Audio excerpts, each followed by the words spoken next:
welcome to another episode of Smash or Pass with JayBee, Hey, me Milly, and of course Smash. Hello! So in this week's episode we are going to be taking a look at Scooby Doo, Where's My Mummy? Now, this one was relatively new to me. JayBee, I know, has seen it a couple of times, but as always we have Smash here as our expert. So for those of you that haven't seen this movie for a little while or at all, Smash, can you recap on the plot at all for us? Yes, I will do my best. Alright, so in this movie, we have Velma on a 6-month, I don't know what to call it. Whoops. She's on, expedition, thank you. So she's on an expedition, and we have the rest of the gang going to visit her. She's in Egypt, digging around a sphinx with her team. Not really her team, but she's on a team. And upon finding this necklace in the Sphinx, they find the secret tomb to Cleopatra, which, upon entering, brings on treasure hunters and curses, and the undead army awakens under there to chase them out. But what they didn't realize is that this curse turns anyone who messes with the tomb into stone, and Velma eventually turns into stone, and so it's up to the gang to solve the mystery and help Velma. And while going along this adventure, Scooby and Shaggy get lost and on their own and find this civilization that is still living in the Egyptian ways of old, and they think Scooby is this goddess that they have been waiting for, and they praise him and are ready to sacrifice him. So, in the meantime, the Fred and Daphne are off trying to find Scooby and Shaggy and keep this necklace safe because it's supposed to be the key to Cleopatra's treasure, all while being chased by these treasure hunters who want to take the treasure for themselves. Hopefully that's good. And that was absolutely brilliant. I'm going to pass this off more often because that was great. Thank you. Oh, great. So we're taking it back all the way to the start and deep diving into analyzing this movie. We begin with the start. Now, I will admit, this is pretty much the first time I've seen this movie. I didn't remember it at all, but I know I've seen it at least once. When it first starts and you get all the kind of soldiers attacking, I thought it was like so many Roman vibes initially. yeah. Just in those first few seconds, I turned to JayBee like, what's this movie again? I mean, it is a weird opening, I want to say. Or it's a very unique opening in that it's not really a cold open for a monster reveal necessarily, but almost, yeah, almost a cinematic epic, I want to say. It's a full-on battle scene, it's historical, and I don't know how to feel about it, to be honest, because it is cool, but I don't know, maybe it was just a bit too unformulaic for me, but I think unformulaic is pretty good at this point, 9 movies in, you kind of need to switch things up a little bit. I mean, I will say that for all I've just said about the Roman thing, for me it did recover very quickly with the Cleopatra fleeing to the pyramids and things and explaining about the army of the undead. I feel like it set it up quite well. You know exactly what's going to happen at the start, from the start, I think, really. It was okay. Yeah. What did you think to the kind of unformulaic approach, Smash? Like I said in either the last episode or the one before, but we are in this Legends era of these Scooby movies, and so I felt like it was very on brand for this type of movie to be, tackling Cleopatra and, Egypt's history and whatever, to kind of have this quick little summary of what went down years ago, just so that younger audiences don't kind of go into this movie and are like, oh, who's this Cleopatra, why are they digging the pyramids? But for Scooby Doo, it definitely is different, and the only other really kind of similarity I can pull right now is in Scooby Doo and the Curse of the 13th Ghost. We kind of have something similar like this in the beginning, but yeah, I definitely feel like it's different. It's But I do feel like too, they transition really well into like the opening titles with this opening. Like it's a very epic opening, and then she like Cleopatra puts her curse into the world or whatever, and then it leads into the opening credits, which I thought was cool. Yeah, here's what I'll say about this. Now, I really appreciate it when a film makes someone intrigued to learn about something or to just do some further reading or spiking an interest. Now, unlike Milly, who was quite new to this movie, to me, again, this is another one that I have seen about 1,000 times. This was, again, one of the ones that I had on DVD for the longest time. And just watching this, from what I remembered about it made me excited. Like one time when my parents were like, there's like, I don't know what it was. I don't know if it's common that like dead mummies just go touring around like the world. But I think Tutankhamun was visiting London one year. And normally I would have like just been a bit bored at that point. But this movie actually made me really excited to learn about Egypt. And I don't know, I just feel like if they're gonna do a Legend series like smASH says, you can't really get too much more like iconic than the Mummy, I want to say. No, that's quite true. So from that point of view, my interest is piqued. And like smASH said, the intro, I don't know how to feel about it. They definitely transition well. And it's definitely aged, not badly, but it's definitely cheesy, like you'd only get that kind of visual, with like things being written diagonally on the spears and, things like that in an older film. But it makes me nostalgic in and of itself seeing that. Maybe the credits go on for a bit too long. Yeah, that's something that I thought. Like, I don't know if it's because I've lost nostalgia now that the movies are kind of standing alone, but I'm like suddenly been a lot quicker to kind of maybe add some criticisms. Although the Mystery Machine by the end of the title was so cool. Yeah, that was great. I just feel like they went through a lot of art styles within the titles, and I liked all of them, but I'd have been happy with just one. Yeah, I mean, here's the thing. I don't really feel comfortable adding criticism to this intro in the same series and the same show that the intros were literally, if you think about like Legend of the Vampire, if the intro was literally just waves going up and we were like, oh, what a cool intro, what a great intro. Like they've definitely put more effort into this one. Whereas this is perfectly stylized. Yeah, so I like it, but again, it kind of adds a bit more.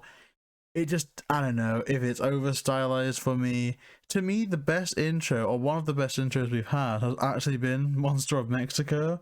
Like, just those eyes, like, because I feel like that's the right level of, like, the music's awesome, the visuals are kind of cool, and it just flows. This is cool, but I think it's just a bit too in your face, maybe. Like, you've gone from massive epic battle scene to very stylized opening credits, which isn't a bad thing. I don't know. Maybe I'm just a grumpy person today. But smASH, what did you think of the actual credits themselves? Yeah, I have always like associated this movie with such long opening credits. I'm like, goodness, I feel like you took 5 minutes out of the movie just do these opening credits. But I also feel like we're kind of in this era of Scooby movies too, where the opening credits are so long and like I know, okay, for the next movie, spoiler, I really like the opening credits for the next movie, but then like I don't know, it's just all these movies recently and a few coming up are all so much like this, of like they just take their time and they like make a whole new scene just for each credit, and you're like, oh my gosh, okay, you could have just like had them rolling while something's happening on screen, like the story is continuing. I mean, I don't mean to like add, I don't know if you can call it a conspiracy theory to it, but maybe certainly some context behind it. To me, and we'll go on to explain this movie has so many parallels in terms of scripting, pacing, and general just how it goes about things to Monster of Mexico, like, I kind of referenced before. Are we thinking maybe the reason why the credits are so long-winded was to increase some, like, I guess, watch time? Well, not watch time, what's it called? Like, running time? Well, okay. I didn't know when to bring this up, but since you say that, this movie is really interesting because so we had Scooby Doo and we had Scooby Doo 2 Monsters Unleashed, right? So Monsters Unleashed had released a year prior to this movie. And then actually this movie went to theaters. Funny enough. Whoa. I think you mentioned that on a past episode. I just wasn't sure if it was all theaters or if it was certain theaters for a selected time. I definitely don't think it came to UK theaters, but again, goodness knows what I was doing in, like, what was this, 2005? So are we saying that that's why we think they tried to maybe increase the running time? Because I know JayBee, like, as we progress through the plot, has noticed a couple of times when he was like, don't know that they needed to do this kind of thing. That's honestly my guess, is they were trying to make this one a little longer because it went on the big screen. Now, yes, it did not go to every theater. It was a little more limited. But it stands out because this is the only direct-to-video Scooby movie that's ever hit the big screen. Do you reckon they made the movie with that in mind? Because I was, like, talking to Millie before, like, you know, if Frank Welker retired when Frank Welker retires or whatever, you can't get, you know, say Zac Efron to replace them in, like, the shows. Not only would that, I think, go down badly with the community, but also you've got to imagine, like, how expensive that would get. And for all I'm not dissing the actors or the voice cast in this movie, it's not like, I don't know, a part of it feels like they haven't really upped the budget as well, if that makes sense. So, yeah, I don't think they were originally making this with the thought of like, oh, it's going to be on the big screen, because when I do my research, it says that actually a complete different, like, film studio was the one behind putting it to the big screen.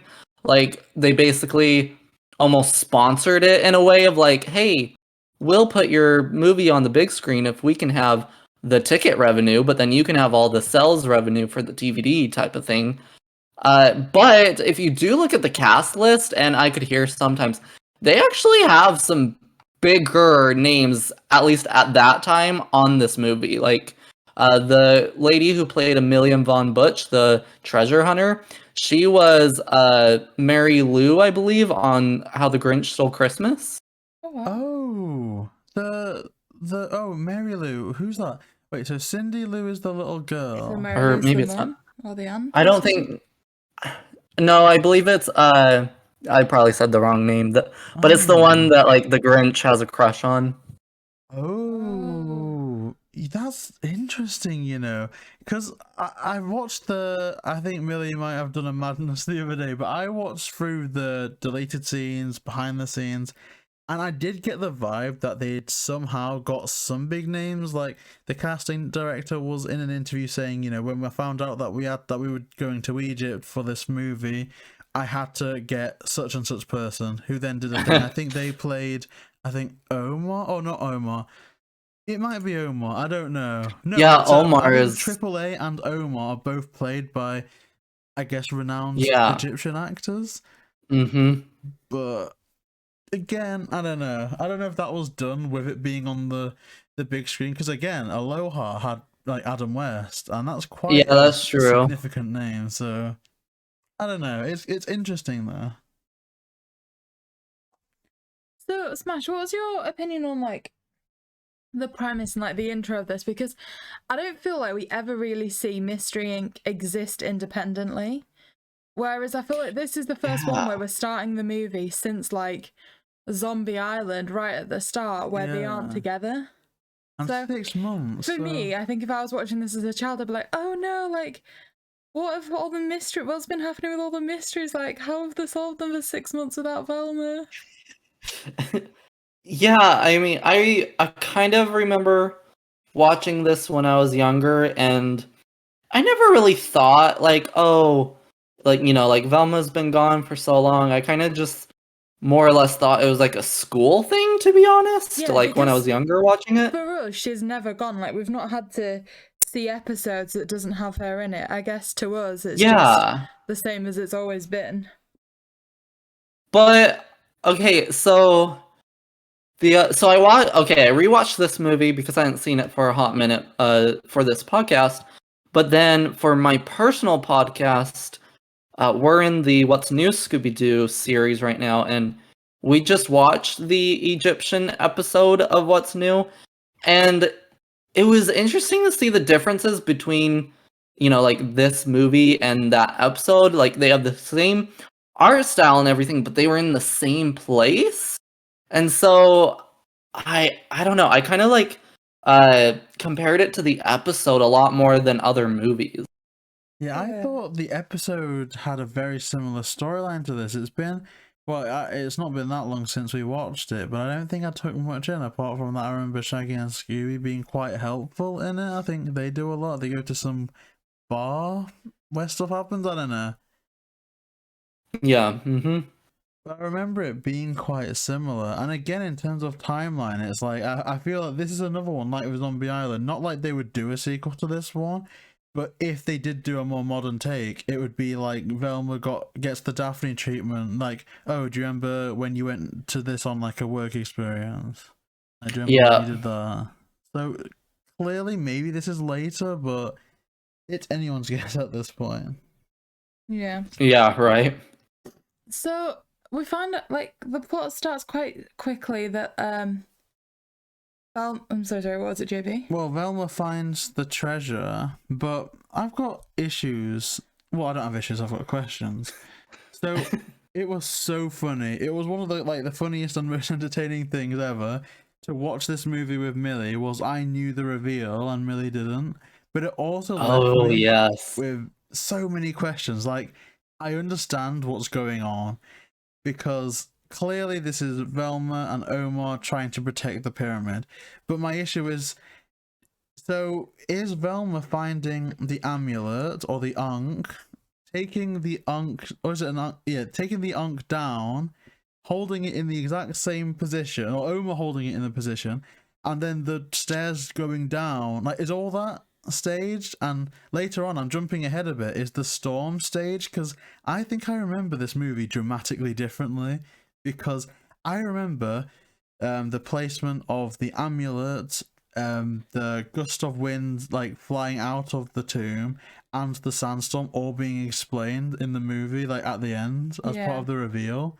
But that never happens in this watch through, and I don't know if I'm just remembering a different version. I mean, a couple of issues that I have with that. Firstly, she holds the kind of necklace thing up twice. On 2 occasions, you see that sun glint, but it takes it until he's holding it for it to actually trigger the staircase. So like JayBee said, was that caused by pushing a button? But furthermore, why would they want that button pushing to kind of reveal it to everyone when if they hadn't done that, it would have still been a secret? Yeah, so either they're just doing it for the gang's benefit, or it's genuinely some type of, like, okay, look, I understand that Egyptians were very advanced with their technology. They did some really cool stuff. And so maybe they could have conceived of, the stairs leading down to the tomb triggered by something. Okay, that's acceptable. But if the amulet being triggered by the light is causing that reaction, like, that's like another this time they're real. Like, that's supernatural either way you look at it. And again, but like we said, jumping ahead, there's a flying carpet in this movie. Yeah. Like we said, though, this had been held up to the light twice and nothing had happened. Like, when she first finds it, you see the light shine across it on 2 occasions as she's moving it around and looking at it. Yeah. And nothing happens. So I have no idea if that's staged or not. I don't know. I mean, what's your opinion on that, smASH? Okay, so I remember my only thing that I remember being explained was the bugs, the swarm of bugs. But like rewatching this one, knowing who it is, I not gonna lie, feel like this one is less rewatchable than other Scoobies. I don't know why. I just felt like this is one of those movies where it's like that reveal at the end is only effective for the first time watching through, and then every other time I mean, I know we're doing this with these movies, analyzing them and whatever, but I feel like it's with it being Velma, it's a lot harder to just watch this one and enjoy it.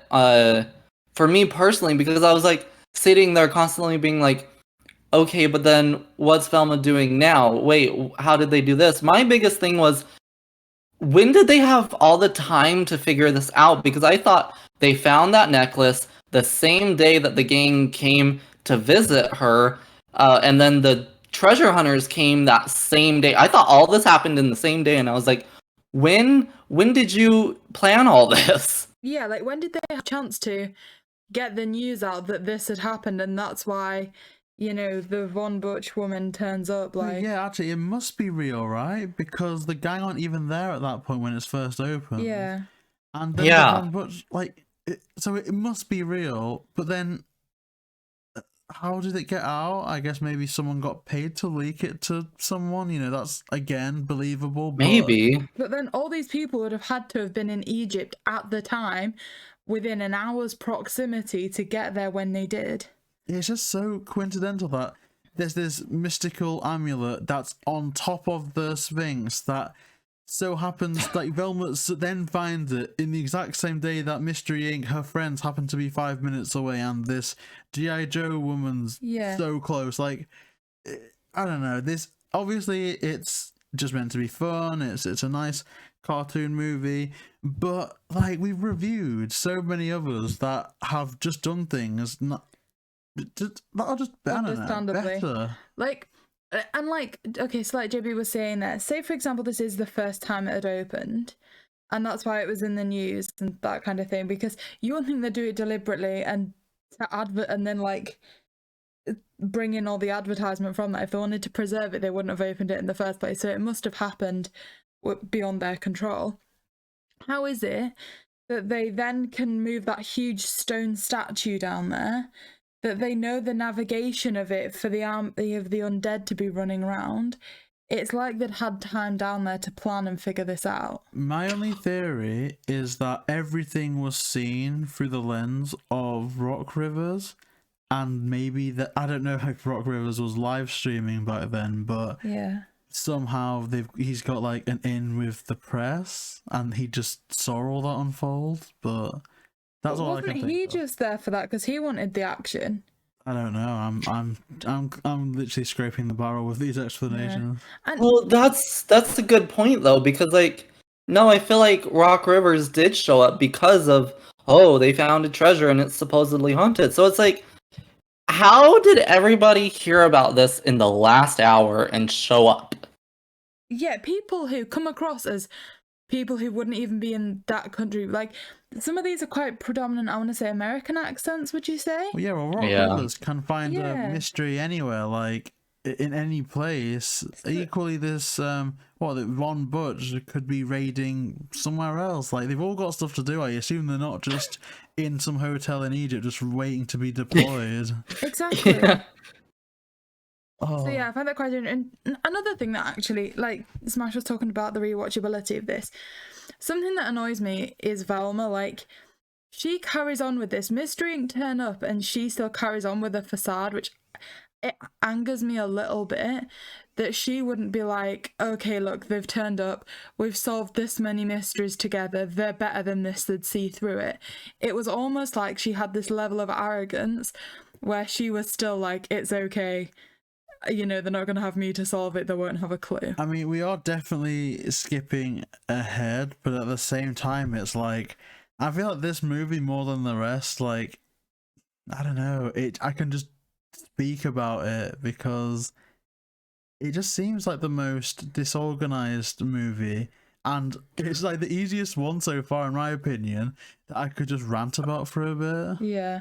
I mean, I think we're certainly getting some of the grievances out of the way at the start. Which is ridiculous, because you'd think Monster of Mexico would be the one where this would happen for me. Maybe without nostalgia it would have. But I feel like even Monster of Mexico does more in its opening for things to make sense than this. Even though Ricky and his hips were doing a madness, like, it was weird, chaotic stuff. Yeah. But Justice for Ricky. Justice for Ricky. Okay, yeah. So I wanted to bring this up. This is kind of skipping ahead too, but we were talking about Velma. Uh, because of how like things don't make sense, I feel like in this movie. There was one point. Okay, I think it's like the first time that they are being attacked by the army of the undead, and Scooby and Shaggy are like sinking in this quicksand or whatever, and like a few mummies go back and try to grab them, which you're like, which they're like, oh no, the mummies are coming, swim away from them, but in reality they were trying to grab them to save them because they knew who they were. But then at the end, during like the supposed trap, they're being all sneaky and whatever.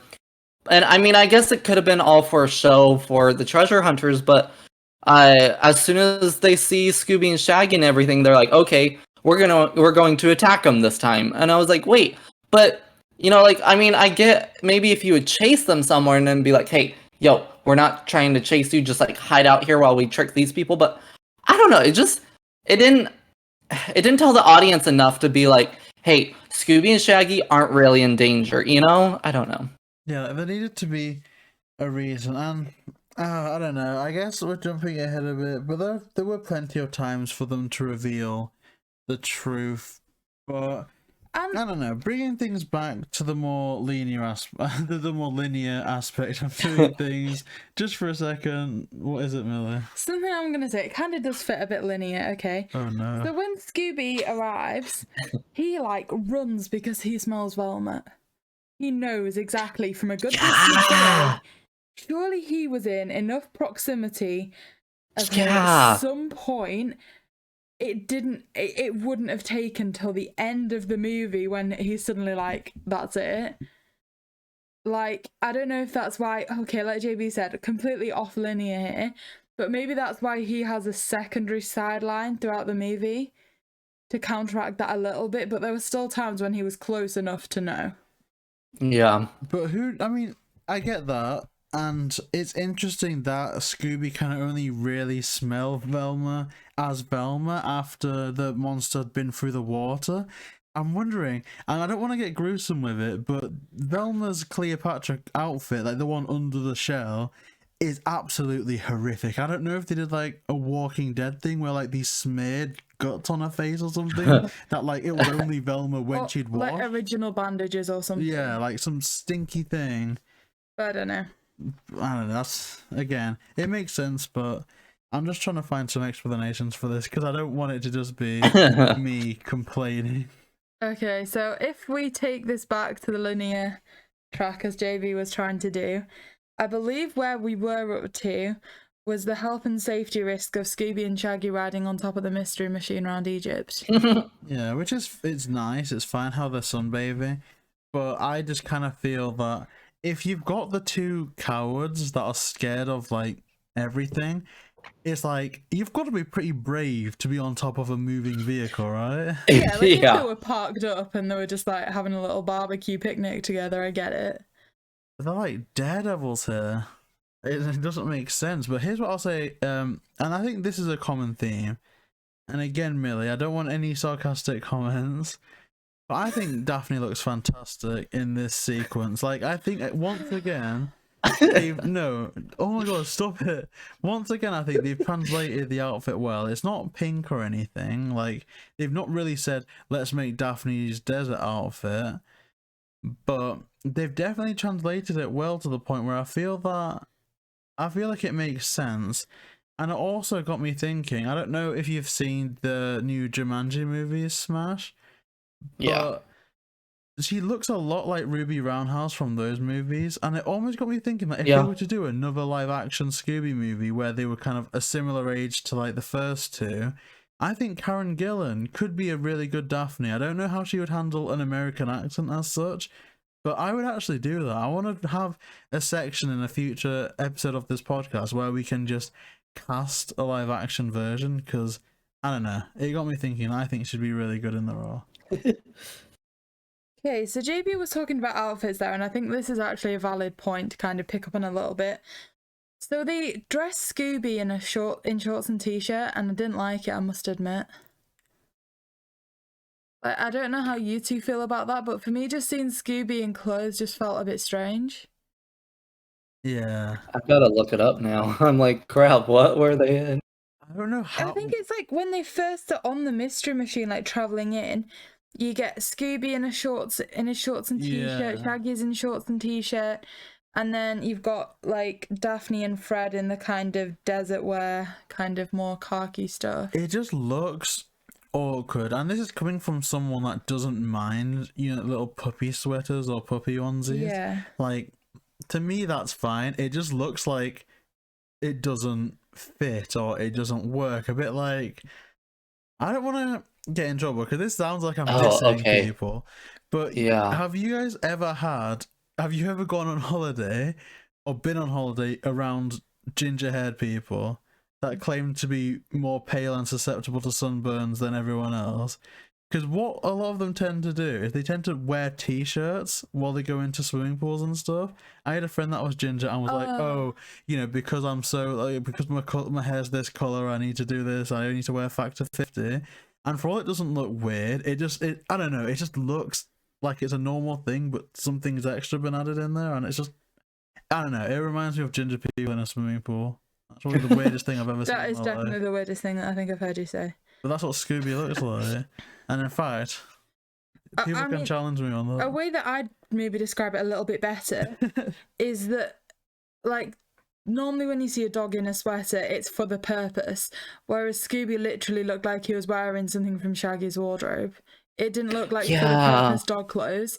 It looked... That'd be itchy as heck. It literally just looked like he was wearing Shaggy's clothes. Yeah, I think I need to refresh myself on what he looks like now. And still on the outfit thing, like, I also don't like how they've almost dulled down Shaggy in this a little bit. Like, even when he goes back to his normal outfit, it's a bit paler than normal. Sometimes his, like, hair gets a reddish tinge to it as well. Like, I feel in terms of the colourings in this movie, I just have a few issues. Yeah, I was going to bring that up too, honestly, because I had noticed... Oh gosh, well, okay, so the last one, wasn't the last one Aloha Scooby Doo? Yeah. Yeah. Okay, so I noticed in that one, whenever it was like nighttime, I felt like the gang, and only the gang, had like this weird filter over them, like trying to make it look like, ooh, cool, they're in the dark. And I almost feel like that filter didn't get turned off in this whole movie. Yeah, I agree with you. I don't know though. Admittedly, I did only notice it was Shaggy. I don't know if it was because his outfit was like traditional, but yet the colours were off. I'm wondering if it's because the sky isn't blue in this movie. I was wondering if it's almost supposed to be like a sand effect over it, like a dust thing blowing, because it almost seemed to have like a beige tinge to it, I want to say. Mm-hmm. It was just quite strange. I didn't like it.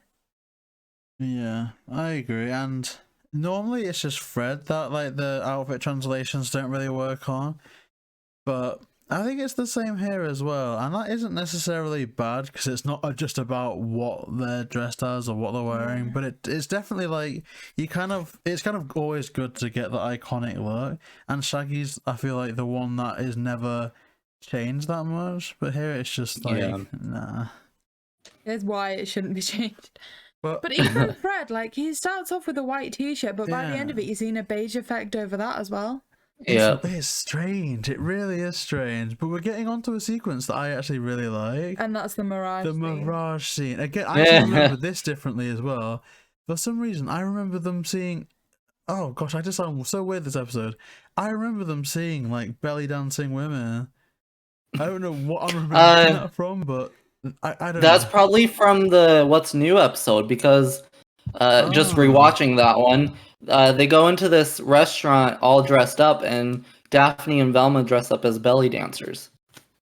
Oh yeah, I remember that. That's probably where that was imprinted on my mind. It still makes me sound kind of weird, but thank you, Smash, for saving me, because I thought I just plucked that out of nowhere. Which, okay, I want to ask though, random. Because, again, watching, just barely watching What's New Scooby Doo and this movie, for me, rewatching these, I should say, not when I was growing up, but now rewatching these, a lot of them don't feel movie-esque. It almost just feels like a long What's New episode. Am I the only one, or do you guys sometimes get that feel? No, we certainly get that. And I think the reason that Smash or Pass can be a bit different maybe for us is because we talk about it later, but obviously we're watching the movie together, and like I said, we're coming up to parts where it honestly is, and it literally just feels like they've added this scene in to make it a movie. There's a half-an-hour plot here, but like I keep saying, we're going to come on to it, but like there's just some things where JayBee especially was pointing out, like they just added this in to make it a movie. Because some of them could be wrapped up in half an hour if they really pushed. But I even think that that's uncommon though. That's the thing. Like I noticed that with Monster of Mexico, but I thought that there was no part that inflated the running time in Loch Ness Monster. No part that inflated the running time in Aloha. It's just, I don't know. I assume a part of it must be the fact that, and obviously I'm not discrediting the work that people do on these movies, even if they're not our favorites, because like I know that I could lock myself in a room with endless technology for 25 years and I couldn't make anything half like this movie. Yeah. But at the same time, you've got to imagine that to make a new film every single year, year after year, at some point they've got to go, right, can we give this to the B team to like just get one out so we can focus on like maybe pre-preparing the next two or something? I don't know. True. But yeah, it certainly does seem like a lower team, I must admit. But I don't know, like I feel like I'm coming into this really negatively. Like so far I can't think of a single good thing I've said, and I'm looking at my list and I'm almost wanting to skip over some of my notes just because it is negative. Like JayBee was saying how much you love the Mirage scene, and he's right, it's good, it's fun, but like it shows like Shaggy swimming sideways and stuff. That is not possible on sand. Like you see this full-on water aerobic synchronized swimming Olympic style performance, and it's on sand. I know. It's just like, it's a cartoon though. Yeah, like it's supposed to be like, fun. It's not like it's trying to take itself seriously. Like, look, I can understand over cartoonishly Mirage scenes. Like, even if they went into some alternate reality where Scooby was replaced by Dynamo and Linda Cardellini was the mummy, I don't know, something like that. Because that's what a Mirage is in terms of the cartoon world. It's crazy, it's wacky, they can do whatever. Where I think it just gets goofy, like more goofy than the Mirage scene, is literally just Velma finding the amulet that was supposedly, like, they built a whole entire fortress, a castle with crocodiles in there, with Indiana Jones type traps. On the outside. Just for it to be at the top of the outside. But not only that, they wouldn't be damaging this thing. Like, surely it could have so easily been picked up by the sun and opened on so many occasions. Yeah. Like, they're not going to be digging down to find it. It's one like more sandstorm and the thing's on the surface floor. at best. My goodness. And so, progressing with the thing, though, because I guess that was a slight backtrack. As the American here, Smash, how do you feel about the representation that What Up is American for hello? I thought that was like a little funny scene for Fred. I like it. I mean, I definitely feel like that's more of a like 2000s era thing. Yeah. It definitely fit that time. I feel like too, Fred is definitely like at least of the Mystery Inc. gang, he's definitely like the pinnacle of American guy. But I don't know. I never felt like, oh, stereotypical, because I feel like Americans are so like, oh, we set the trends, and I don't know. No, I think it's a lovely way to speak. Like, I know that JayBee's mum has family in America, and she just, like, her favourite part about being there is just how they speak. It's fantastic. You've got so many nice, friendly words, like listening to some of your videos and some of your conversations, and even like listening to the Scooby Addict show. The amount of times that some of you use the phrase y'all, and I've never used it, but every time I hear it, I love it. Like, I mean, okay, I love it. I love it when an American person says it, but like that's one of the words that your mum picks up on when she goes on holiday. So for the next like 3 3 weeks when she's got back. Like, anything that refers to more than one person is y'all. It's cool. You know, that one's interesting, y'all, because I feel like originally, like, it was very much a Texas thing. Like, if you lived in Texas, you would say that and whatever. And I feel like it's only been in recent years that it's extended out of Texas, and now we're all starting to use it here in America. It is nice though, like, and I get that because I imagine American accents. I've never like Texan accents,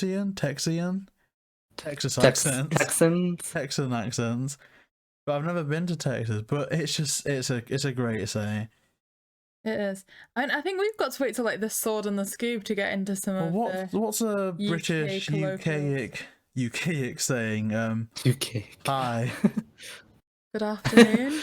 Well, who says good? Well, no, yeah, they say good afternoon. But it stereotypically would be like not good day. What do people say stereotypically for America, for like Harry Potter? Maybe. Harry Potter. I always go to work, and I feel like this is very stereotypical American, but I always go into work and people, hey, and whatever, and I'm always sup. That's my thing at work is sup. Sup. I like that. But okay, I get Monster of Mexico vibes somewhat with this. This might just be me being a bit of a snowflake, like trying to pick things apart. But we've got this I guess ethnic character of color in Amal Ali Akbar. AAA. So AAA is that? I don't know if that's offensive or not, if that's just a friendly nickname, but it's like, just because their name isn't Western, it needs some like, funny. I don't know if that's dodgy, but it's like, Amal Ali Akbar to someone called Amal Ali Akbar. Like, you don't know if they've been raised with names like that, around names like that, and then they have a holiday to America and you've got someone called like Fred Jones. I mean, I don't know if that's gonna sound weird from their perspective, but like oh, your name's Fred Jones, can I call you Fred Freddy Jones Bar? Like, I don't know. FJ. It just seems like a bit of a simplistic way of saying to the audience, yeah, this person's got a quote weird foreign name, so we're just gonna make it more American. I don't know. But they're a good character, They're a good character. Pointless. Yeah, I was just gonna say that. I think, for me personally, they're one of the things where it's like, if I wanted to cut this down to be an episode instead of a movie, they don't add too much. But they had runtime, I was looking at the deleted scenes, like I was saying, and I think that there's either a more long-winded journey to Velma, or this is later on because it's at night time, but there's Amal Ali Akbar is taking the gang through this kind of like scorpion infested gorge, and I mean they do have context as to like the Nile been dried up and stuff, which we do later come on to see, so they're good. Kind of like contextualize. I can't even speak. Contextualize? That one. Thank you, JayBee. And just kind of putting things in perspective and understanding and being comprehensive. Shaggy and Scooby have an outfit change right now, like as they're arriving at the Nile. And again, it's something that bugs me. Like, okay, where did you get changed? Yeah, again, probably in a deleted scene somewhere, like, but you're in shorts and t-shirt. The mystery machine's like, it's gone. It's having to be pulled by camels. How did you get changed? It'd be so awkward. Like, stop the camels. We're gonna like strip off in the mystery machine. Like, I don't know. Is it? Then again, you would need to, in the defense, change, because imagine the sweat in somewhere that warm. Why put trousers on when you had shorts on? Yeah, that's legit. I'm not gonna argue with that. That's legit. I mean, you don't have showers either. There's no showers. I like to pull movies apart, but like, I do try and reconstruct them later. Yeah. So I had to laugh, kind of, because I was watching this movie right as my car was having major issues, and I just had to get it fixed, and there was a lot more problems than initially thought, so it cost way more than initially thought. Anyway, so like seeing the van like break down, I was like, No, I can't do this again. No, Oh my that's god. awful. Again though, like I'll go back to this, and I think I've written it somewhere with something else later on.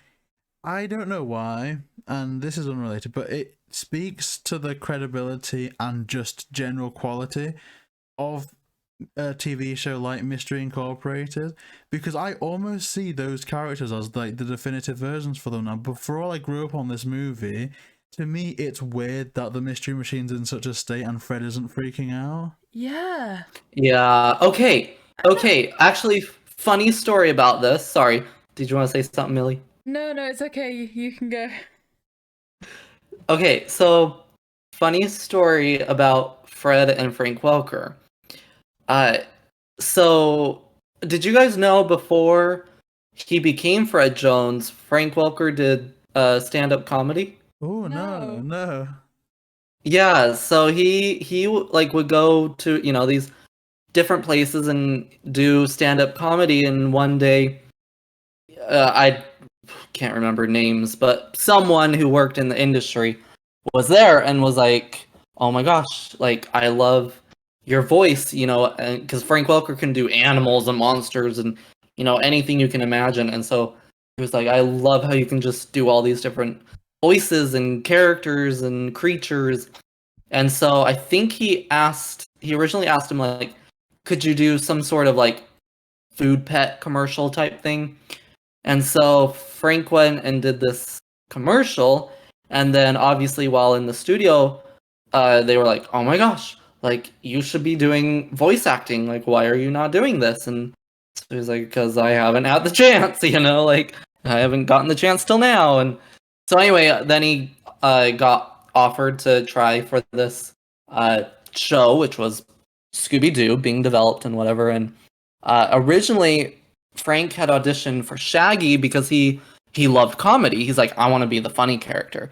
And Casey Kasem wanted to be Fred because he's like, "I want to be the leader and whatever." But they felt that each other's voices were better for the other characters. And so it was right around Mystery Incorporated. So a little after this movie, maybe a little past Samurai Sword, but that they finally started to say Frank. I mean, he has been kind of adding his own stuff now, because it had been, 30, 40 years at this point. But right around Mystery Incorporated, they kind of like really started to be like, "Okay, Frank, kind of make your character how you would like to and whatever." And so actually, a lot of like the trap obsession, the mystery machine and stuff kind of stems from Frank Welker's comedic roots and stuff. So just a random side story I thought was fun. No, you're right. Like, I think his comedic elements, I would go as far as to say, for me personally, Frank Welker carries this movie. Like, for me, him and what he's doing is actually some of my favorite moments of the movie. So, like we said, we've already gone into the, this is American for hello thing.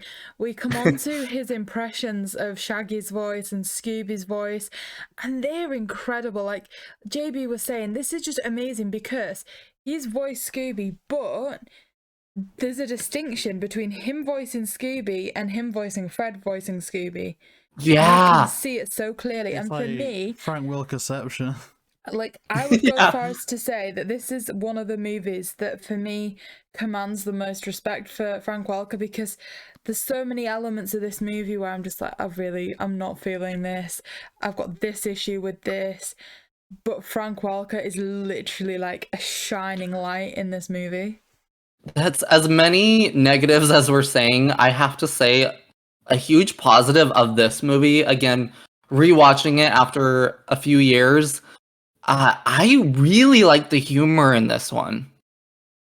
Yeah. And also, in terms of voice cast on how people like convey things comedically, for some reason I've literally just written on this other sheet here that I miss Casey Kasem. Like, I also feel like Casey Kasem does an amazing job in this movie. Like, I can't explain in what scene. It's just they just sound like they're having a good time with it, and it wasn't not the case in Aloha. It just more than ever, I just feel that the voice cast is shining. It's just within the gang.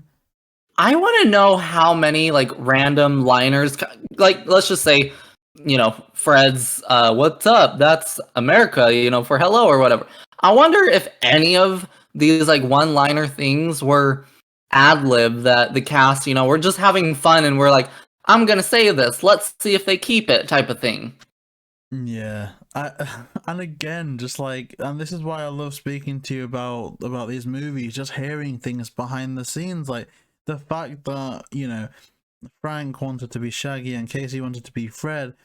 It's just, I love, and you've got to respect how casting directors can allocate people places. It's like, and if you think about something that's going on nowadays, the Loki TV show is absolutely killing it on Disney Plus. But originally, the actor for Loki auditioned for Thor, and it's just great that just because someone goes in with the mindset of, I want to be this character and this is how I want to do it, that they can harness these people in the right way. And if nothing else, I think the first part of this movie shows that they always know how to cast people correctly, and I don't think they've ever they've never done a misstep in terms of these animated films. Like, people talk about Scoob a lot, being like the first kind of miscasting. Yeah, and I guess we'll talk to that when we'll talk about that when we talk about that. But for this moment in time, I really like this cast, and it's a shame that there's not much of Velma in this, because I feel that we've spoken in the last 2 episodes about how Mindy Cohn's brought into the fold and they're still finding their footing. I don't feel like this movie did Mindy any favors in terms of that, because again, it's like not like her character progression as a voice actor, I feel, is halted by this. Yeah. I mean, we have so many characters that are more prominent than Velma in this, which is almost insane considering, it's Mystery Inc. So we've already discussed AAA. We also have Oma in this that plays a big part, and Rock Rivers Where are we? well. Where even are we at this point? The place that I'm up to in my notes is this is before Rock Rivers. Yeah, Rock Rivers. Because an interesting conversation that I kind of sparked with JayBee on this is Fred gets so involved in this. Again, Frank Welker right in the middle of the bits that I like. And Rock Rivers is cool. He gets so involved. And I said to JayBee, like, to me, the thing that I'm taking from this is in the timeline, this is before Zombie Island. This is before he's like the cameraman for Coast to Coast. Like, I can almost see this translating to that. How he's like, like diving in on screen and all that kind of thing. For sure. I almost feel like I can see a bit of a path towards the storyline, because a lot of the Scooby things don't link too much. Whereas this is one where I'm like, I can see that. And it's like you want to produce what you're a fan of at the end of the day. And if Fred got this kind of enjoyment of a TV show of someone exploring and solving mysteries, it's only natural that they would then go on to want, like, to find real ghosts, real paranormal threats in Zombie Island. Okay, so to kind of link something else really random, this we say is in the What's New Scooby-Doo era, but before this was the Pup Named Scooby-Doo series. Have you guys seen that one?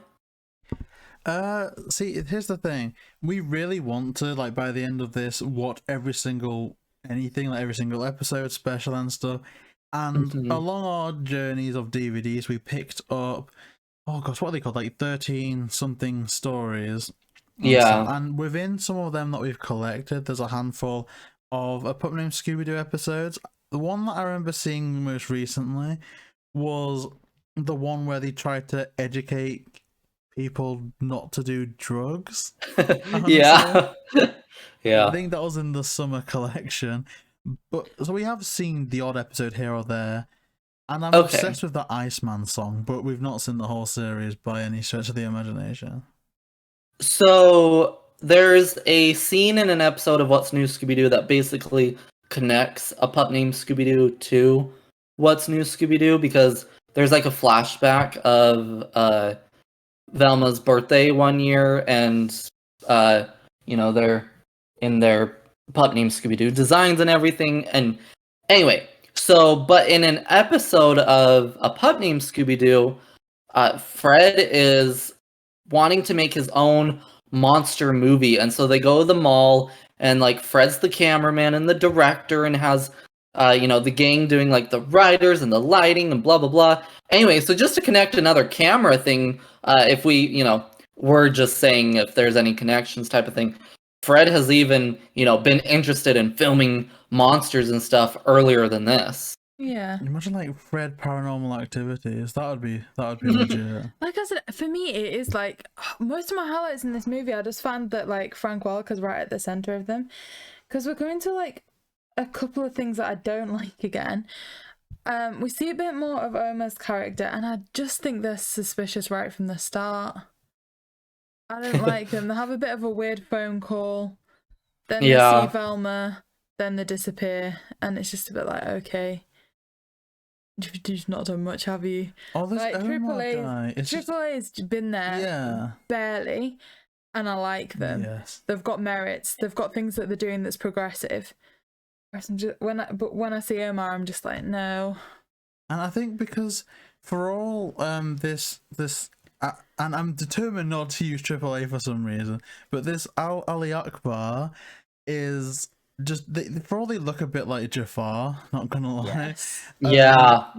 They definitely have a presence where their voice is just so nice. I would let them read me a bedtime story. Like, it is such a nice presence. Like, they must have had some mad microphone on that guy, but they just seem friendly and humble. And the first shot we have of Omar is they're just like lounging around with sunglasses on like a phone in their hand, and it just seems so stereotypically like if someone is going to be in this movie as the greedy corporate like figurehead, it looks like Omar at the start, and that's where I'm kind of like, yeah, they just seem a bit, I don't know. I mean, they have a lot of characters that, I don't know, I feel like they've got quite a few characters that just aren't good or aren't nice. Like that Dr. Von Butch, I want to say. I hate them. Yeah.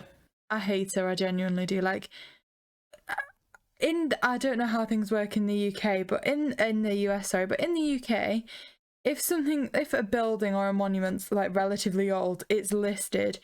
Like, there's some houses and you can't even change the window glass in them if they're over a certain age. So for this person to come in and blow up like an Egyptian monument is insane. Yeah, it's mad. It's genuinely mad, and I think that definitely the window thing, it sounds distinctly like a kind of British quirk, but definitely like destroying a historic landmark for your own financial gain. For all I kind of feel like them being unlikable is a credit to the movie, because I don't think this is a character that we're particularly meant to be like, take a shine to. It is definitely just like, no matter what, no matter who's unmasked as the villain, no matter what's going on, this person's bad, and I'll always find a monster villain more compelling than a human villain. And that's the thing, because then who do you root for? If the monsters are trying to get this Von Butch lady, okay, good on them, but then you can only root for the gang at that point, and the gang are split up for most of the movie. Yeah, it's very disjointed. Like I said, I don't know if things are just over the top in England, because it is genuinely a thing. Like, if your house is like over, I want to say 200, maybe 250 years old, you genuinely can't change the windows without planning permission. Like, JB's dad wanted to do some building work and it involved moving a tree. He was not allowed to move that tree. He had to stop the entire building work. Like, oh shit. I guess we are very like possessive over everything been right in this country, but like, there's no way you should be able to take explosives into something like that. Yeah. I guess that's why there's repercussions though for them at the end of the day, that you've got reassurance that even though she's not the one being unmasked, that eventually the goal is to get justice for that, because it is a crime at the end of the day. And there's been so many times that we've seen someone get unmasked and like taken away, and it's kind of at the end of the day, besides public nuisance, they've really done nothing wrong. Whereas in this case, it's like a bit more satisfying maybe at the end when like the crown's taken from them. Because we don't like them. Yeah. But here's one thing I do like, and I don't know why I'm going on about Mystery Incorporated so much, But one thing I absolutely do not like about that series is how they kind of have to, by default, make Scooby and Velma hate each other because Shaggy is this person in the middle. Whereas the fact that, I mean, they play it off for laughs, like Scooby just wanted the Scooby snacks, but the fact that Scooby was supposedly the one that wanted to see Velma, Scooby goes running off to see Velma, and when they find out about the stone, Scooby is the one upset. Again, that doesn't make me like Velma all that much. But it just shows their relationship to be a lot healthier in this and a lot more wholesome. And I think that's really cute. So, coming on to, I believe, a little bit more of an iconic thing for Scooby, a bit formulaic here. We're coming up towards a chase scene, like they're about to go in and start facing the traps and things. What did you think to... Oh, I'm behind. I'm sorry. I'm literally... I think I've got to the part where Von Butch shows up, because I think that's how I've done my notes. But that was over the top. But yeah, we do go pretty much into a chase scene unless people want to discuss things before. I feel like we missed out quite a bit. I just wanted to bring up one thing because rewatching this, I'm like, I don't understand. But like, so they go down into the Sphinx. And then, are like, no, this is history. You can't, blah, blah, blah, blah, blah. And then they go out of it and it's a sandstorm, So then they're like, everybody back into the Sphinx. And we see Omar like run and he's right at the top of the stairs. Then obviously the sand makes it so we can't see him and he screams. And we're to believe that he turned into stone. But then when they go back down, he's turned into stone like way down at the bottom of the stairs, and I'm like, why'd you scream at the top of the stairs? Something random. I don't know why it bugged me, but no, there's so much about that scene that would bug me. Later on, the sandstorm, as JayBee said earlier, it was perfect timing, but surely they couldn't have planned that. Then not only that, but if we're presuming, which it appears to be the case, that they only managed to open that set of stairs literally an hour before, how did they get the stuff to make the stone? How did they have the molds to make the stone? Then not just a stone for him, but like 3 other ones turn up later down the day. Like, where have they got all these molds from? How did they manage to get that huge, heavy stone thing down the huge flight of stairs with everyone else around watching? Like, it's all just completely impossible. And we've seen the molds. I don't know if they ever draw attention to them, but we do see the molds later on, and it's way, way, way down, right where Cleopatra's like actual, treasure room is.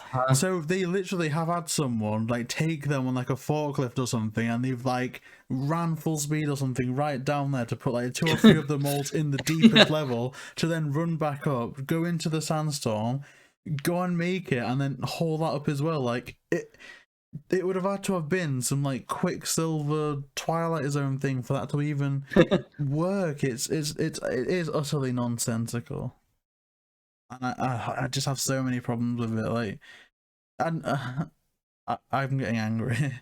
I don't know why I'm getting angry, but I think I'm more disappointed because this was a movie that I was really looking forward to covering. I remember loving this movie, and now I just feel like I was probably a very stupid kid. No, I think it's just like when you're a child, you just enjoy it. You don't analyze things. Like us doing this podcast, even if we were just watching it together now, we wouldn't be analyzing it because we're talking about it. Everything's getting analysed on a level that it never would have before. That's true, but it's like, and maybe I'm a bit happy that we've got through all the other ones at this point. I think that I was nostalgic for, because at the very least now I'm not going to ruin anything for myself, because the others I think I've seen a lot later on. Yeah. But man, this one hurts, It hurts, because I had Aloha on DVD, I had this on DVD, and I had Monster of Mexico on DVD for like the animated ones, and of course the Mook animation films. And for all Millie passed on Aloha, I still like the movie. This one though, after this podcast, I don't see myself ever watching this again. Honestly, yeah, I mean, I know we're not there yet, but I have to agree with you. But let's see what goes on. So where were you at, first Milly? trap now, I think. Oh, I had a problem with this, to be honest, because they go into that next room and Von Butch announces, "Stop everyone, it's the first trap." Now, not only does that make this just sound like the premise of a badly designed video game, like every room has a trap, but again, I'll go back to the Mystery Incorporated thing. How is Fred in this labyrinth of traps and isn't like... Oh my gosh, this was like the triple, death trap 909 developed by Tutankhamun in the late, before BC century. I don't know, like, I just thought that he would have been like hyped. Yeah, taking the lead a bit, like, oh, this is what's going to trigger it, this is what to do. Like me at a toy store. Like, I thought he'd be hyped, but he wasn't. Oh well. Now I think we head into the chase scene, am I right? Or do you have something else first? No, I'd say so. So, what was everyone's opinion on the chase scene in this? I guess, Smash, we can start with you.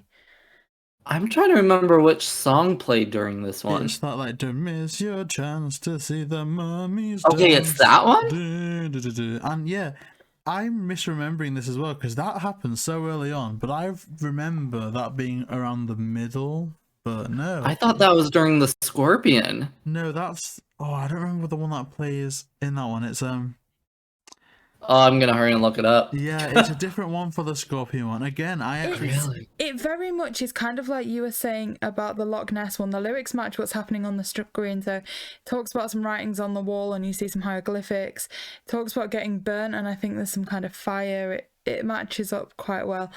The issue that I have with it, I'm going to kind of jump in and say, is the music picks up and then it stops. And then it picks up and then it stops. Whereas, like, I feel previously, like, with The Legend of the Vampire, The Loch Ness, The Monster of Mexico, I love all those songs. Like, I was singing them for weeks after. But this one, it almost annoyed me. It was almost like it was building up to a really good moment. Or, like, the song was building up some tension. And then the music almost stops to focus in on something that they're doing. Yeah. And then restart. But even before and then stop, that, like... And it just doesn't have that suspense. It doesn't have that tension. It just doesn't build it up in the same way. But it does such a good job building it up before the song even starts, because they are literally in this building with Von Butch and they're surrounded by so many mummies that it's like, this is clearly going to culminate in something. This isn't just a typical thing where it's going to be one monster that they can do like the whole way chase scene with. This is like a scale and a threat that we've not seen since Zombie Island in terms of the sheer scope of monsters that there are. And it's just, stop and start. Speaking of monsters though, I found through the first 3/4 of this movie, I was confused as to who the monster was. I mean, isn't that the point? No, not who was behind it, what the villain was. Because you have like, you start off with, the introduction and you've got the one that Velma is and that's fine. Then you've got the one that Omar is. And for a while I was a bit like, okay, there's two then, that's fine. Then we're going to come on to Scooby's little sideline. And yeah. Okay, so are you now the villain? Is it them two? What's going on? What am I missing out on here? Like, because like I said, it almost seemed like Velma's villain, the ghost, was like, that made sense. But then they were like, we need to do something with Omar, so we're going to give him a sideline character that doesn't actually get explained. And I was a bit like, okay, well, who is this person? And I honestly just found out, I went to a stage where I was like, I don't know who, like, what they're meant to be unmasking at the end of this. Yeah, there's, I believe it was Omar's character who almost seemed like the leader of the undead army type thing. And I felt like that mummy, like, for like half the movie, I was like, okay, so he's the one we gotta care about. He's the one that we're gonna unmask. And then I felt like all of a sudden Cleopatra showed up and I was like, oh wait, we're supposed to, and then all of a sudden that one mummy who, ended up being Omar, it was just like, and he doesn't exist anymore, and you're just like, where'd he go? Wait, aren't they like kicked in the face by Von Butch very early on as well? I think so. Like that. It just doesn't seem cohesive. Now, I do actually find that quite soon after the chasing, there's one moment that I actually weirdly found a bit emotional. You know when Scooby loses his like collar? Yeah. I really didn't like that, you know? Like, I genuinely got a little bit upset by that. Yeah. I Oh my I don't know why. I So was you're just a giving bit me like, Scoob vibes now. That's that sad. can't happen. Don't do that to me. I'll cry. You know, I literally cried recently watching Scoob. I didn't think much of it at first, but the second time watching, I cried at the end. I'm not even kidding. Don't get me started. But I agree. It is upsetting. And not just that, but in terms of the build up to it, you've got to kind of think that for all they're playing the music to make it nice and friendly, the amount of danger that Velma's putting her friends in already is like it's ridiculous. I've got a lot of dislike towards Velma at times. Like, sometimes it's the casting, I don't like the voice. Sometimes it's that she doesn't disclose information that she clearly knows when, like, everyone else is, like, sat waiting to find out, and she's, like, reveals it at the end as if it's a well-known fact when she's never kind of alluded to it before. Other times when she's supposed to have this ridiculously high IQ but can't work out that her phone's just died as opposed to it being interfered with. There is a lot of things that she does that can wind me up slightly. But this is just beyond ridiculous. Like you said, the danger that she's putting everyone in. And again, I mentioned it before, but just this almost... It almost appears like she just believes that she's above them. Like, do you know what? It's fine. They're not going to work it out. It's you know, I do all the working out. They're not going to understand. It's fine. Let's just carry on. Like, surely, if she had any respect for them as mystery solvers, she'd be a bit like, do you know what? We've worked together as a group on some really difficult cases. I think they're going to sort that. Like, I think they're going to know. I think, okay, one of my things is that I feel like there's a handful of villains, the criminals, who get unmasked and they're like, I never meant to hurt anybody. And, you know, they still go to jail for their actions. And I felt like it was like Velma was like, we never meant to hurt anybody. And yet she got to be free. And I'm like, okay, like, I know you're Velma, but like, I don't know, like you were saying, I'm like, you were putting these people and your friends in some dangerous situations that, I don't know, shouldn't go unnoticed. Yeah, and again, I'll take this back to, you know, like UK law and stuff. Now, from what I understand in terms of this, you're allowed to act quite dramatically within the prevention of crime, like to prevent a crime from happening. But one thing that is very clear that you can't do is set traps to purposely hurt someone. So for all, if someone breaks into your house, at least in England they've changed things a bit, so you can be a bit more like ruthless in taking them down, I want to say. But you can't like Kevin McAllister your place when you go to sleep at night. Yeah, it's that you can't preempt things like, yeah, like you're saying, you can't set traps and all that kind of thing. So yeah, she should have some legal repercussions for this. Where are you up to with your notes now, JayBee? Because I'm at the part where Velma goes missing, I think. So this is again in the chase scene. I think it's the weirdest thing on planet Earth that, knowing what we know, that Shaggy and Scooby are able to seduce a handful of mummies by dressing up as like dancers. They do it every time, and it's just like... And it's okay when it's just revealed to be some like weird guy anyway, like some people that dress up as monsters are just creeps, like the Lunar Ghost. I'm sure Daphne could do stuff that would distract the Lunar Ghost, but this is like a dog and Shaggy that, you know, Velma's friends are aware of, and yet they're like making eyes at them when they're yeah. It's weird. Like, I've got so many issues with that throughout Scooby Doo, to be honest. Like, in the cyber chase, the last level, there's all the monsters they've ever faced there, like trying to block them from getting to the thing and all this kind of stuff. But then two Daphnes dressing up as saloon girls, two other people doing something else. All these monsters can just get distracted so easily. Like, it's almost their programming to only go after Mystery Inc. It's so strange. Yeah, but I think it's fun then, because those monsters aren't meant to be clued up with who's who. Like, even going back to Legend of the Vampire, when Shaggy and Scooby could dress up as waiters to give the vampire garlic. For all it's ridiculous that the vampire's even entertaining grabbing dinner in this, like, kind of chase scene that they purposely dressed up for, that's fine. It's just the fact that these are Velma's friends that are unmasked at the end that fell for that, even after, like, knowing the situation. Like, that to me is where it gets from cartoon, you know, cool to weird. It's like, how can you kind of stand with these people that you claim and you've known for 6 months when Scooby Doo's been going on for us like 50 years? Like, come on, have some respect. Yeah.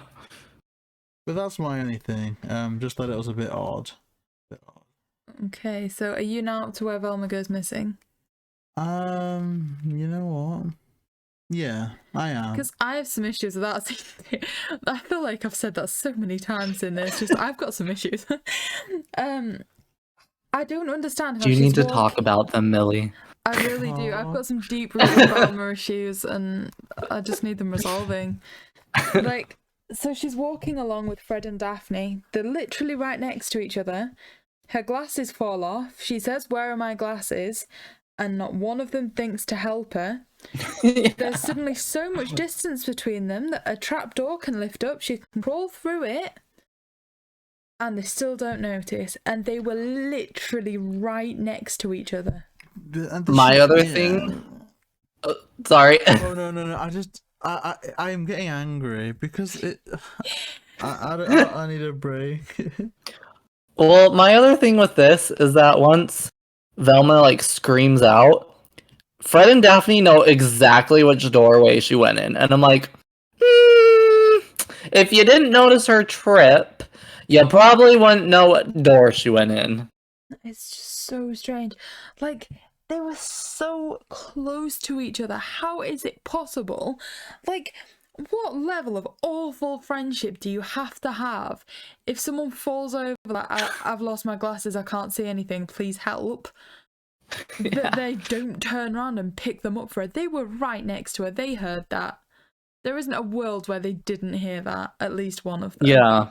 Not only that, though, but what I don't understand about this scene is why is Velma replicating the failures of past monsters in that this whole thing where you sneak off to the side, scream out and pretend to be kidnapped never works. Like, it didn't work for the guy in Monster of Mexico when he was just too scared to help his brother.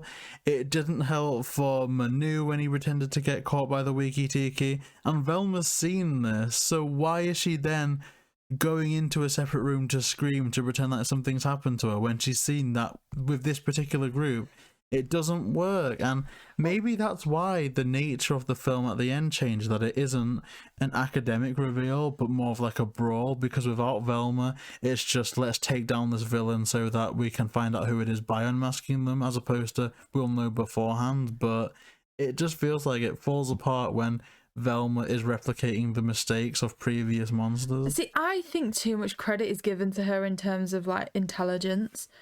Because, like you said, there's those errors, but it seems very much that she doesn't believe that they'll solve it without her, or she wouldn't be doing what she's doing. But interestingly enough, I reckon out of everyone in Mystery Inc., you're the most like Velma. So maybe it's self-loathing. Maybe. You do take pride in reminding me that I'm most like Velma, don't you? No, but Velma's chill. Velma's chill. To be fair, I have always said if I met another version of myself, I'd hate them. They would really annoy me. So I can understand why you're like, okay, maybe you are like Velma. I genuinely would dislike it if I met a person like me. So that'd be awesome. Like, imagine that. We could have 2 Millies on a podcast. I would love Milly's that. like, please, no. I just like to be like, I don't know. I like to speak a lot, so like I just think it'd be a really bad balance. Or just like an argument with yourself, and it's just a podcast. Yeah. I would love another version of me. What are you looking at me like you're disgusted? Okay. I just think it'd be a nightmare. Yeah, I've broken Milly. I've broken Milly. Okay, so what's next for you, JayBee, in terms of the movie? Just the fact that I enjoy that Daphne is the one that says Scooby Doo, where are you? Excellent note. So then for me, it's the Scooby and Shaggy Common, I want to say. How do you pronounce his name? Scoobus and Shagging Common. Yeah, and I don't quite know how to feel about that. Like, I think it's strange. Like, Shag and Common just sounds like a Shakespearean insult. Yeah. I find it quite strange how they have like quite often have like ancestral stuff in Scooby Doo. It always kind of seems to link back somehow. Ooh, but I've It's a got a bit question strange. for SMASH here. Uh-oh. A rather Okay. fun question. So, for all that this whole charade is essentially debunked by the end of it, like the head honcho was basically just a fraud, the actual myth in and of itself isn't discredited. So, I was wondering if this whole Scoobus thing could be, I guess, a half hint or a half kind of nod to Scooby's true Anunnaki heritage, or even in terms of what was shown in Scoob, the fact that he's a descendant of this kind of Cerberus type of thing. Oh, okay, because I know, unfortunately, this movie doesn't, I mean, a lot of film and stuff doesn't portray Cleopatra as history was, because Cleopatra was more of a Roman than any Egyptian. So it could very much well be. I mean, I'm sure they didn't think of it when making this movie, but in the context of its world, it could. I like it a lot because for all it's very circumstantial, it's just nice to know what the law. That's why I'm interested in what you're doing. Like, I would love for there to be an official timeline at some point, even if it has to branch off a bit. Because I would, okay, maybe I've lied a bit earlier in the show.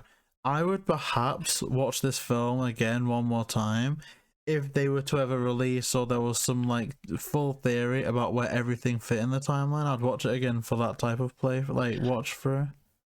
Okay, I'm not like super into comics. I don't know. I've never been able to get into them. Have you guys ever read any Scooby Doo comics? I haven't, unfortunately. The only one that I've found online has been Scooby Apocalypse, but it just looks too weird for me. So there was, I want to say it was like a Scooby Doo, Where Are You? number 50. I'd have to look exactly, but there was a Scooby Doo comic that released in the year 2019 for the 50th anniversary of Scooby Doo. But in this comic, and I will hurry and shoot you guys a picture of it, but in this comic, every version of the gang meet themselves, and that includes the live action versions and everything, and it's crazy to see this picture of all of them together. I'm gonna find that picture and send that to you. Oh, cool. So, like, into the Scooby-verse. Yeah, exactly. Oh my gosh, you've also sent a picture of, Scooby's outfit. I didn't see that until now. Oh yeah, it looks weird. But I like this. I might look into getting the comics. I think I saw a job lot of all of them on eBay, starting bid at about £50, which is a bit off budget at the moment. But I don't know. We've done a madness today. We've got so many cool Scooby things, and I'm quite happy. I'm content with life. Oh, let's see this. So I will. Is this copyright or anything? Because I'm almost like tempted to maybe save this till later. Unless I can include it in the description, because obviously for people listening to this. Oh no. This comic page? Yeah. Oh, you can share it. Oh, so I'll probably post this on Twitter, and Yeah. I'll link it in the description. So to the left-hand side, we have Batman and Robin. There's 13th Ghost of Scooby Doo there. Oh my gosh, there's the live-action ones. Mystery Incorporated are right to the right-hand side of them. There's Be Cool, Pup Named Scooby Doo. Oh, even Shaggy and Scooby Doo get a clue there. Yeah. Oh, and that's the group from the Scooby Apocalypse. Mm-hmm. So is Scooby Apocalypse canon? Because I was under the impression reading through it that it was almost the fact that Scooby Doo may have crept into public domain, a bit like Peter Pan or Robin Hood, in that people can just make fan fiction at this point. But so I feel like the comics. Okay, so I haven't really kept up with Scooby comics and stuff, which a lot of people are like, you need to be reading them and stuff, because like there's a series, I don't know if it's still going on, but it's called Scooby Doo Team Up, where it's, you know, basically kind of like Scooby Doo and Guess Who, where they have some person with them every comic entry, you know, whether it be fictional or real person. And so like I would always be like, ooh, I wish they would team up with this person or whatever. And I always get comments, well, they did in Scooby Doo Team Up, and I'm like, I mean in a movie or an episode, not a comic. But I kind of feel like they are really slowly trying to make the comics connect within the Scooby cinematic universe, but they just like haven't quite gotten there. This is probably the closest we've ever gotten is with this picture right here, but yeah, I feel like in order for them to do that, they need to make the comics more readily available, be it in the form of reprints, greater distribution. Because without that, it's a case of, like I was saying, if in order to understand the lore, you have to pay, you know, X amount of money for them online. It's a bit like, well, who would bother? But I guess in an internet age, it's a YouTube video away or a Google search away, like, you know, this explained, that explained. But it isn't the same as actually discovering it for yourself. Here's a better version of that picture. Random. I just found a better quality one. Although there's some notable people missing out from that. Like, I don't really see the What's New group. Oh, wait. Yeah, there's no What's New that I can see. The Where Are You is on the edges. It's almost all of them except for the Where Are You, or the What's New. That's interesting. I kind of didn't realize that. Yeah, and that's like, I think the one that we grew up with primarily. So it's weird. I also kind of feel that. Oh, and I've also got a kind of side question for you. I was gonna say that I feel that the group with the Mystery Begins and Curse of the Light Monster, I kind of feel like that cast gets a bit overlooked. So it's it's a shame not to see them on here as well.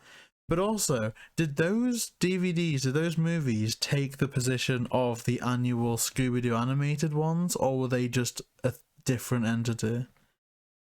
So the Mystery Begins, the first one of those, we'll say, was actually, that one was specifically made for the 40th anniversary of Scooby-Doo, and that came out on the anniversary. And then that was Cartoon Network's like biggest movie premiere ever. And so they were like, okay, do a second movie. So they did Curse of the Lake Monster. Well, in this time, they were actually getting ready for a third movie, which the title is out there somewhere. And actually the script, I believe, has leaked somewhere too, but it was going to be kind of a Christmas movie, but also like a time travel movie. It was gonna be crazy, like really crazy. But then also within that same time, they were actually developing a live-action Scooby-Doo TV series with those same actors and character versions and whatever. But at the time, unfortunately, the CGI for Scooby and the Monsters was too much money to do a whole series, and then the studio that actually made those movies was Warner Premiere. That studio got shut down also before they were able to get the series out and whatever. So, you know, somewhere there are probably scripts and stuff for that series, but that basically those movies never took over the direct-to-video cartoon video releases. They were just kind of like an extra type of thing, kind of like the theatrical movies. Ah, so there was gonna be another movie after Curse of the Lake Monster? Yes. Mm-hmm. I would have liked to have seen that happen, and it surprises me because I always assumed that the reason why there wasn't a third one was because the second one did badly financially or in terms of popularity. Yeah, and I mean it didn't do quite as well as The Mystery Begins, which that kind of happened with Monsters Unleashed as well, but it did well enough that they were going to do it. It just, unfortunately, the CGI for Scooby and the monsters was just too much for the network to handle at the moment. That's a shame. And in all honesty, I don't really like. I'm not gonna say that I have as fond memories with those movies as the original live actions, but legit, when Matthew Lillard decides to retire, I would accept the Shaggy from those movies as the new Shaggy. Yeah, I see that. Like, yes, they do a phenomenal job in that. And I was just saying this earlier, I feel that because obviously, you know, Scooby's meant to be wholesome and it's meant to be enjoyed by children and families, like ideally grown-ups should be able to sit down and enjoy it and kids should be able to love it. And I feel that Shaggy is so much dependent on if it's just going to come across as a cringy kids film or if it's actually going to be legit, because if you get Shaggy wrong, it can seem like the most cringy thing in the world, I'd imagine. Like, just to go through that voice and to have to say the things that Shaggy's known to say. And so, like, surprisingly enough, I feel like they got the casting completely right with that for what it was. And I don't know, I just feel like those movies don't really get spoken about enough. But they don't, for their sure. own episodes here. Yeah, that'd be great. Yeah, right. Like 50 weeks. Oh, that's mad. So, I guess that's anyway. a little tangent aside. If like people were listening to this, that was the little lunch break. I don't know what to call it, a little snack break. So I think now we're back to the Scooby kind of sideline. I think this is something that we kind of said if you wanted to make this an episode. This scene is what almost makes it a movie. It just fills so much time. Yeah, this is like the equivalent of the scene in Monster of Mexico when it's like all the Mr. Smiley animatronics going. A great scene by itself, but ultimately just nice music and filler. Yep. So I wanted to kind of talk about this because we didn't really get it with Aloha or Loch Ness Monster. I really think it started with this one in particular, but this is the start of the like Shaggy and Scooby misadventures, I always call them. So when Scrappy Doo was introduced, he had a first season where he joined the gang and were solving mysteries, and that is like my favorite iteration of Scrappy because, you know, he was kind of the off balance to Shaggy and Scooby being scared all the time, and you got to see Scooby really be like older almost, you know, like, oh, I got to take care of this little puppy of mine and whatever. And then after that first season, they cut Fred, Daphne, and Velma and made the episodes into 2 segments, like 7 minutes each, to make a 22-minute episode, and they were just random misadventures of Shaggy, Scooby, and Scrappy. And I feel like this movie is the start of those coming back all of a sudden. They're like these random misadventures of Shaggy and Scooby, and we kind of carry it on in Pirates Ahoy, not as much, but then Chill Out Scooby Doo, half the movie is a Shaggy and Scooby misadventure, and then Goblin King and Samurai Sword are like full-on Shaggy and Scooby misadventures. So, like, unfortunately, like, okay, this is kind of spoiler, but like, I really like the next movie, and then the one after that is a little iffy, but we'll talk about it. But then the last two of these What's New Scooby Doo movies, before we get into like Abracadabra Doo, I really struggle with because they're Shaggy and Scooby misadventures. So anyway, this whole part in this movie I have never liked because I'm like, it just has nothing to do with the main story. I'm like, I really don't care. Now, if it was an episode, like, okay, the gang's solving this mystery and Shaggy and Scooby accidentally flip somewhere and have this like quick little 5-minute misadventure, sure, I get it. But I don't need 20 minutes of them running around. Yeah, it's so interesting. Nothing. Yeah, it's interesting that you say that because I think we've all seen on this, on this podcast alone, that a Shaggy and Scooby misadventure done right is a recipe for an amazing movie, and that's in Alien Invaders. Like that was probably the first Shaggy and Scooby misadventure when they go off on a tangent completely, or so we think, with Crystal and Amber. It's just a romantic subplot, but it factors into everything that everyone else is doing.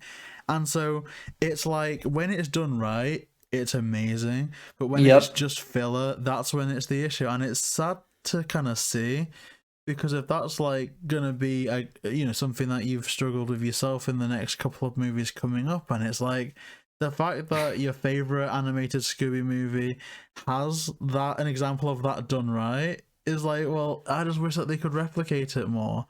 Because for all the first 4 of these movies are glorified as, these are the Mook Animation ones, these are the ones that are like overrated, if anything.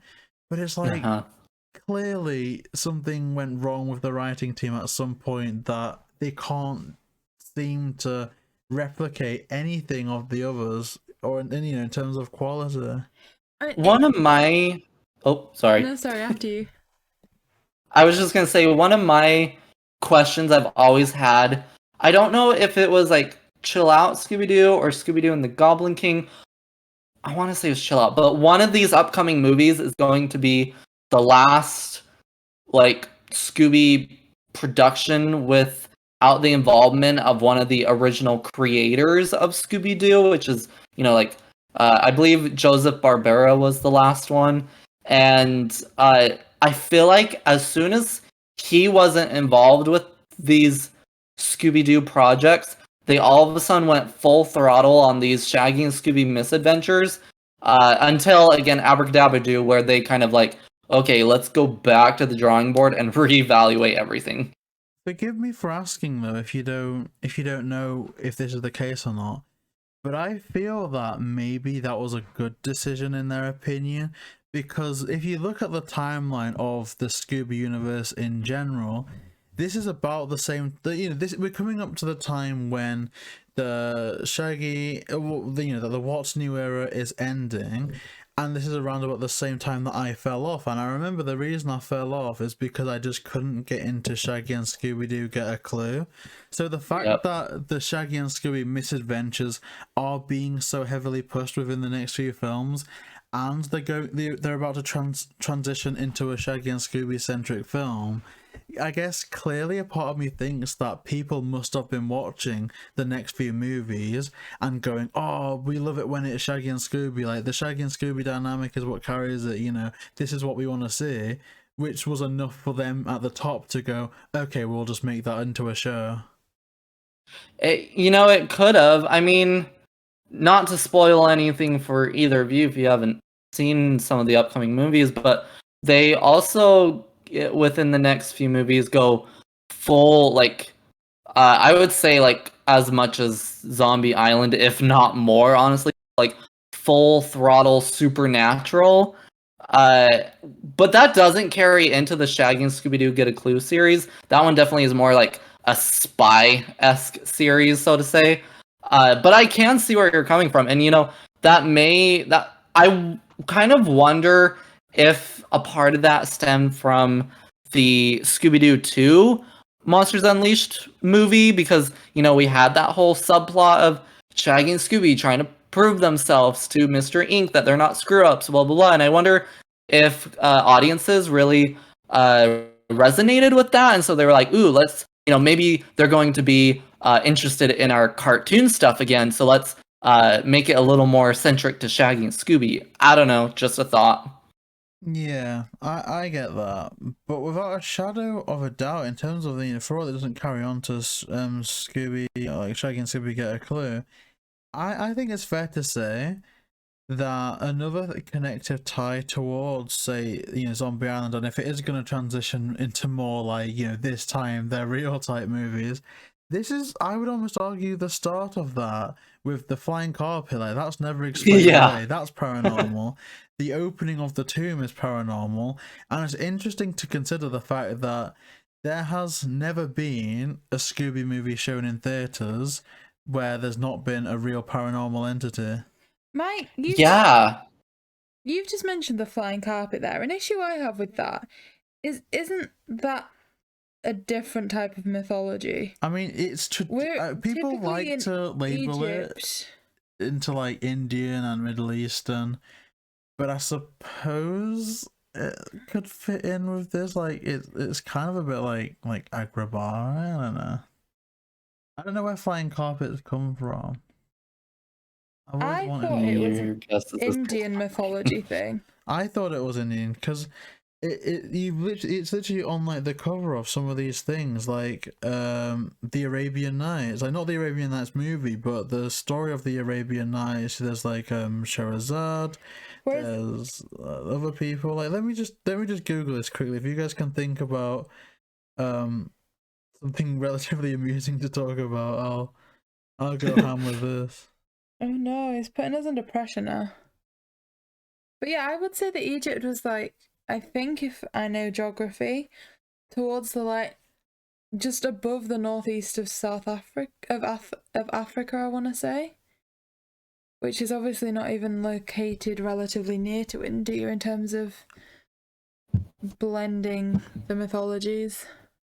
Okay, it says the legendary flying carpet is an integral part of stories in the Eastern world, appearing in ancient Jewish texts, the Arabian 1001 Nights, and most recently in Disney's Aladdin. Known manuscripts of the Arabian 1001 Nights date back as far as the 9th century. So, I think that 1001 Nights is, I believe that's Sherazadi, which was the mythology that and obviously I'm not going to go into the gory details because it isn't appropriate, but there's a king who I believe is trying to romance a woman, and the thing is that when the king has achieved what he wants to, he's going to execute the woman the next morning. So what Sherazad begins to do is to make sure that at night she tells him really, really compelling stories to the point where she will stop at like the most interesting part, so that the king is that keen and dying to hear the rest of the story that she gets to live for another night, and so on and so forth. So that's kind of interesting that a flying carpet would fit into that type of a story. I'm guessing maybe one of the stories she's telling involves a flying carpet, but either way you slice it, it definitely isn't traditionally Egyptian. Nah. Yeah. But this is like I said, I think I judged this movie a bit harshly. Why? I don't know. I just think I do. So the smallest thing that I can find to pick up on, I'm picking up on it. But no, without a shadow of a doubt, there's not been a Scooby movie in theaters without paranormal stuff. Again, with the first two live action ones, this one, and obviously Scoob has Cerberus in. Yep.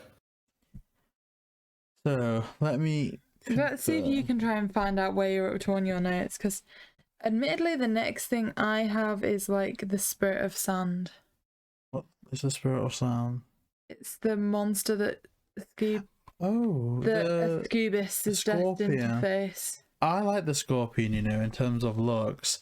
Cause it's certainly more intimidating than the ghost of Cleopatra. They're almost like the CGI equivalent, right? They give it the treatment that they gave the Loch Ness Monster and the little Wiki Tiki minions. So it was nice to see that coming back. What I think's come back here is overcomplication. Like, we saw it in The Witch's Ghost, there was 2 ghosts, there was no need. Saw it in the Loch Ness, there was 3 Loch Ness monsters, there was no need.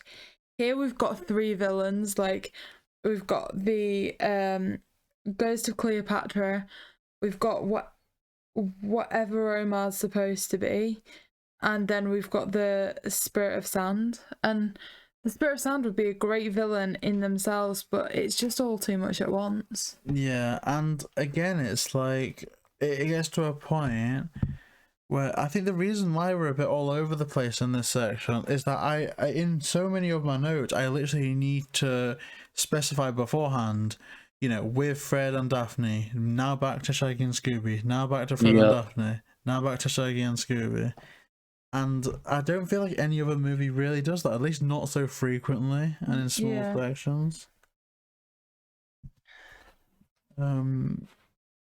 But yeah, I mean, it is a good scene by itself, I'll give it that. Without the, and I'm so going to pronounce this wrong, so I do apologise, the Ali Akbar character, he's the only person that brings the 2 groups back together.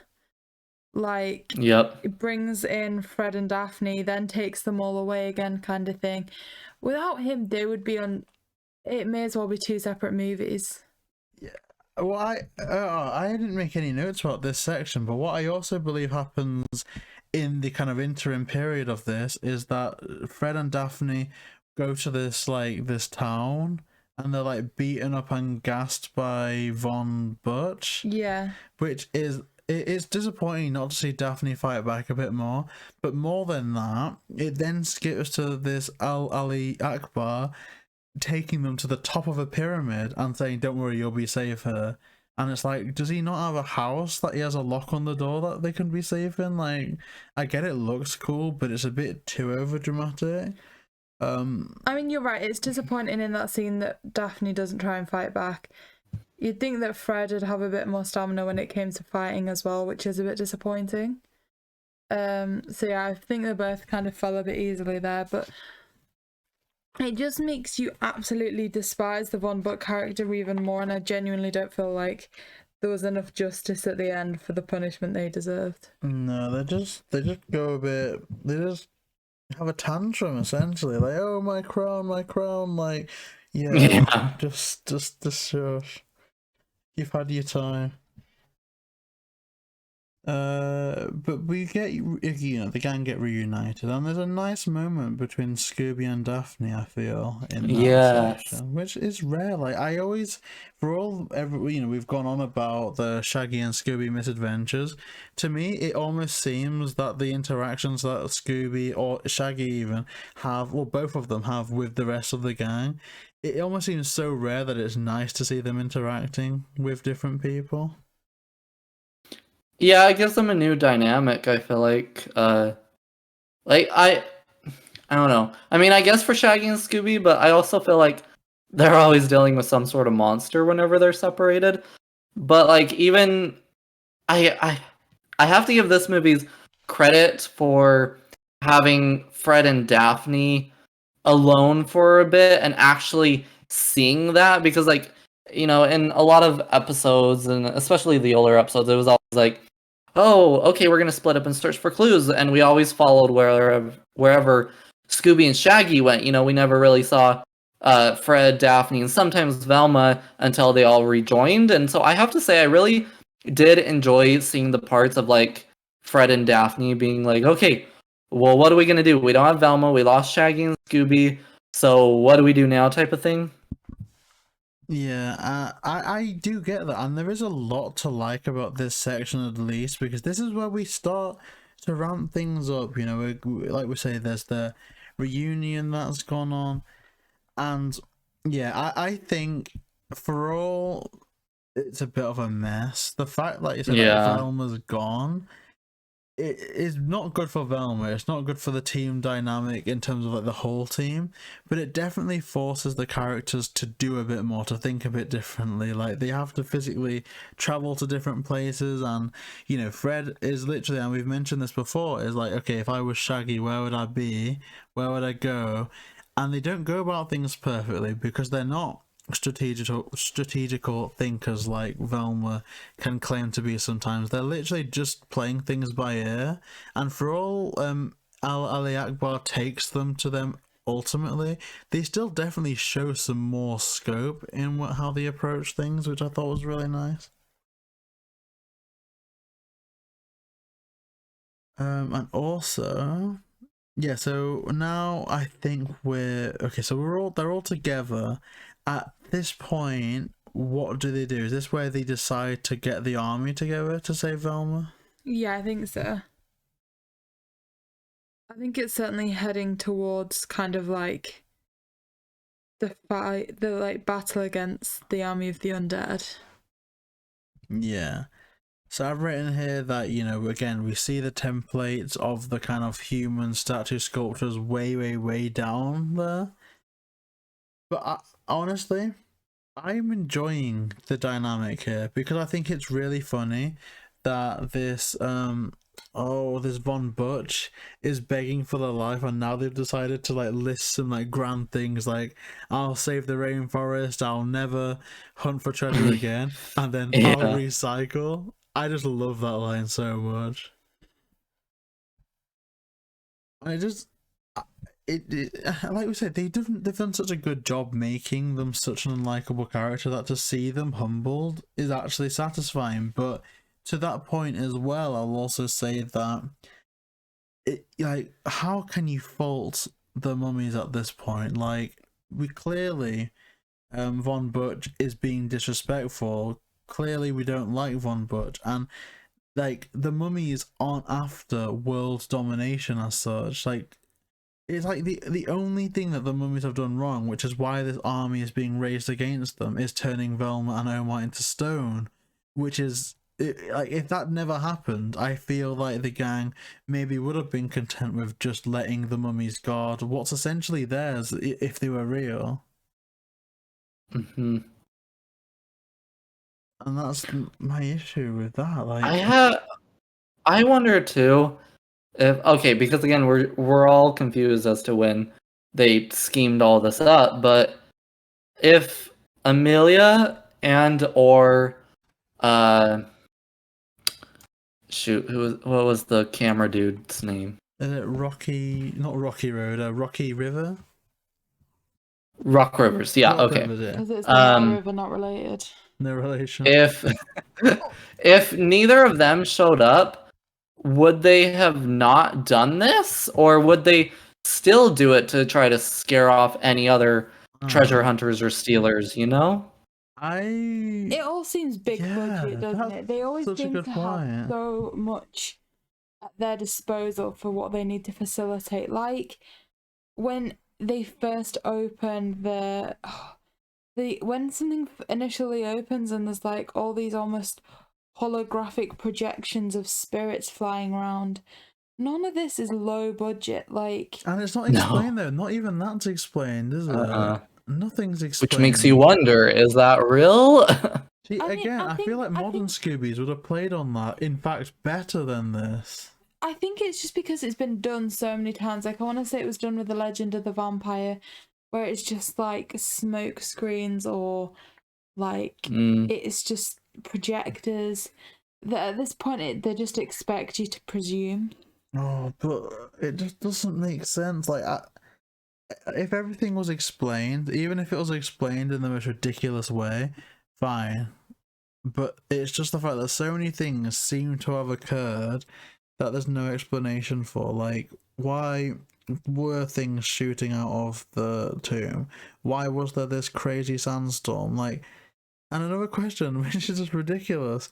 They go down to this, and maybe this almost makes you think that they set this up beforehand. Like, maybe the opening was a bit of a ruse, or there was more of a time gap. Like, maybe, you know, Omar and Velma were there, and, you know, it's time jumps to the 6 months later, because there's crocodiles in that pyramid, and it shows the crocodiles being put in at the start, and it's like, what did they eat? Did they have oxygen down there? Like, I think that they must have prepared this in advance. Like, this is the first Scooby DVD that I've seen deleted scenes for, and I genuinely think that so much more was deleted, and maybe, if anything, they just kept the wrong things in. Yeah, I can see that.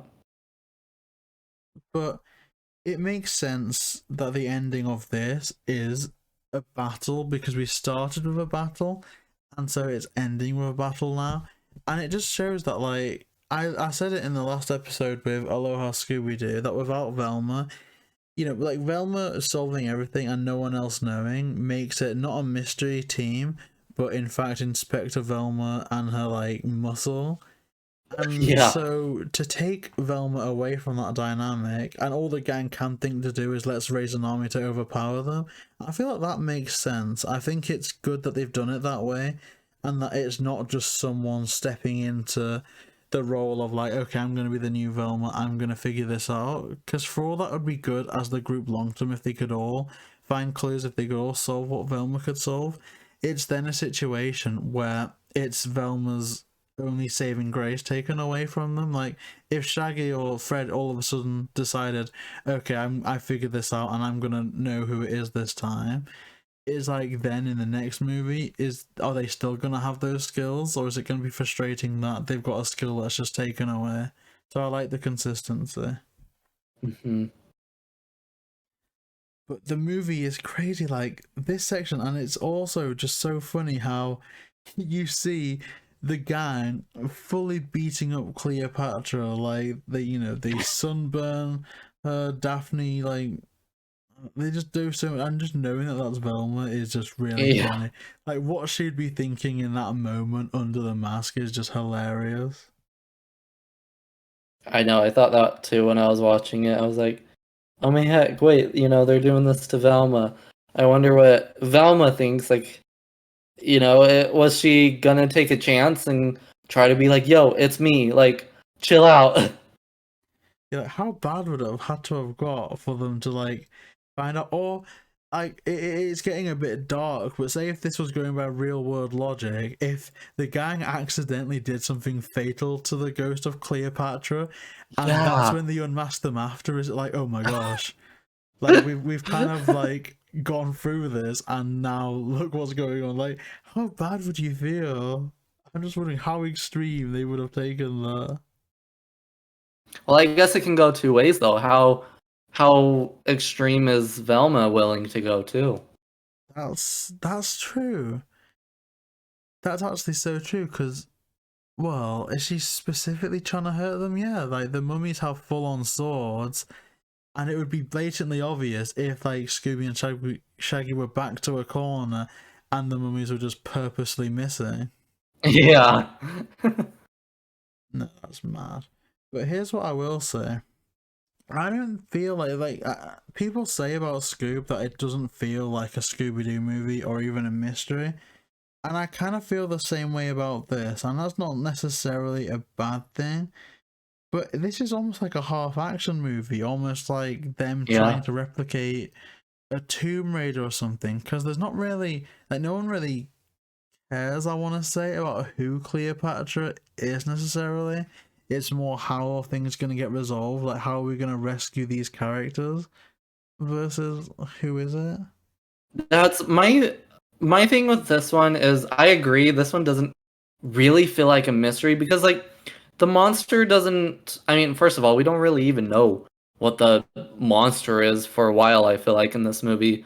But like this movie also doesn't portray the monster as being like, oh, it just all of a sudden appeared and we gotta figure out why. But I feel like the mystery in this one is more so, why is the curse targeting these said people? Yeah, but when in context though, it's actually very obvious that the only people that are getting turned to stone are people that were there before, except Rock Rivers though. I suppose Rock Rivers being there gave some legitimacy to the plan, so it was good that they did bring them in, even though it was a bit later on. I'm sure they got Rock Rivers because they were like, shoot, if they catch something on camera, then our whole thing is spoiled. Yeah, just exposed. Yeah. Well, the first time rewatching this, I had to laugh out loud at the end. Like, it's kind of skipping forward, but I think we've spoken about a lot. But just the fact that we saw at the start, Omar is absolutely enraged with the fact that that Von Butch destroyed thousands of years of history, And then literally at the end, they flood the whole place. A load of like treasure gets destroyed and lost, and Omar runs out going, "Velma, we did it!" Yeah. Like, that's ridiculous. What did you do? Like, you destroyed the place. Even the very, very end, again, this is really skipping forward, but when they do the whole firework bit and the nose falls off and he's just like, I like it better that way. Ha ha ha. I'm like, what? Yeah, I didn't like that at all, because for all, it's endearing, it wasn't done out of malice. It's like, yeah, just don't give us a movie about why this thing is so like sacred and peaceful and then just blow it up for a laugh at the end. Yeah. But legit, the only thing left to say, in all honesty, is just the fact that Velma's reasoning for not letting the gang in on all this is absolutely ridiculous, that it makes no sense. Didn't she just not want them to be hurt? Yeah, like, I don't want you to be hurt, but, they're here to fall in some quicksand, we're gonna send an army after you, like... Yeah. Just don't get hurt. Other than that, though, another thing I did like is the end credits, because I praised Aloha Scooby Doo for giving a bit more grandeur to the guests and everything, and here we get, like, you get a flash of, like, Fred's scenes in the movie, and it says Frank Welker, same with Shaggy, Kasem, and I don't know if that stops or when that stops, but I really like how they've handled the end credit scenes, like the end credits in both this and Aloha. So I will say, for me, it ended with me going, oh, it's cool that they continued that. So I ended on a high note with this. Yeah, they do those end credits where they kind of show clips of the movie that you just saw with the characters and the cast. I believe all the way through the Samurai Sword. So I believe we should be seeing those same types of end credits for the rest of these next like 4 or 5 movies. Okay, and with us reaching the end credits, that does conclude on the movie. So, as always, I think we're about ready to go through and say smash or pass. Does anyone have anything else they want to add? I do not. I had one thing I just wanted to bring up. It's nothing special. Oh no, but literally, like, I could speak to you about this stuff for years and years and years. I just wanted to bring up this one scene. I legit rewound it like 5 times to rewatch it just because I don't know, it was very pleasing to me, and a lot of it stems from me doing YouTube, and so like a lot more cinematography stuff intrigues me and whatnot. But the scene after, they do their whole like, oh, we're attacking the undead army and they're, powdering up Cleopatra and whatever. Anyway, then we cut to Amelia, the treasure hunter lady. She's like found Cleopatra's treasure and whatever, and like finds the crown. I really, really liked how that scene was put together and shot, how she's like, kind of on her own, sneaking in, and then she's like, oh my gosh, I did it. Like, it's mine and whatever. And it does this whole like pan around her, and you see the whole room as it's spinning around her and whatever. But then, like she picks up the crown and Cleopatra's all of a sudden right behind her, and she just has like the most like deadly scream of like, I'm dead. I don't know, that whole scene I really liked. I don't know why, but random, just wanted to bring it up. Yeah, no, it's cool. It's very like Indiana Jonesy with like just that whole reveal at the end, and it was cool to see, especially because I think Cleopatra's shell in general just stands out as something so serene, and then to contrast that with the horrific look of Velma, it's just it is cool. It is cool. Okay, sorry, I had one other thing to bring up. These Scooby Doo trailers always just stick with me, but I rewatched the trailer for this before I watched the movie. I don't know why I like to compare the trailers to the movies. I'm always like, does the trailer fit the mood of the movie? But anyway, like the first half of the trailer, I mean, the trailer's only like 30 seconds.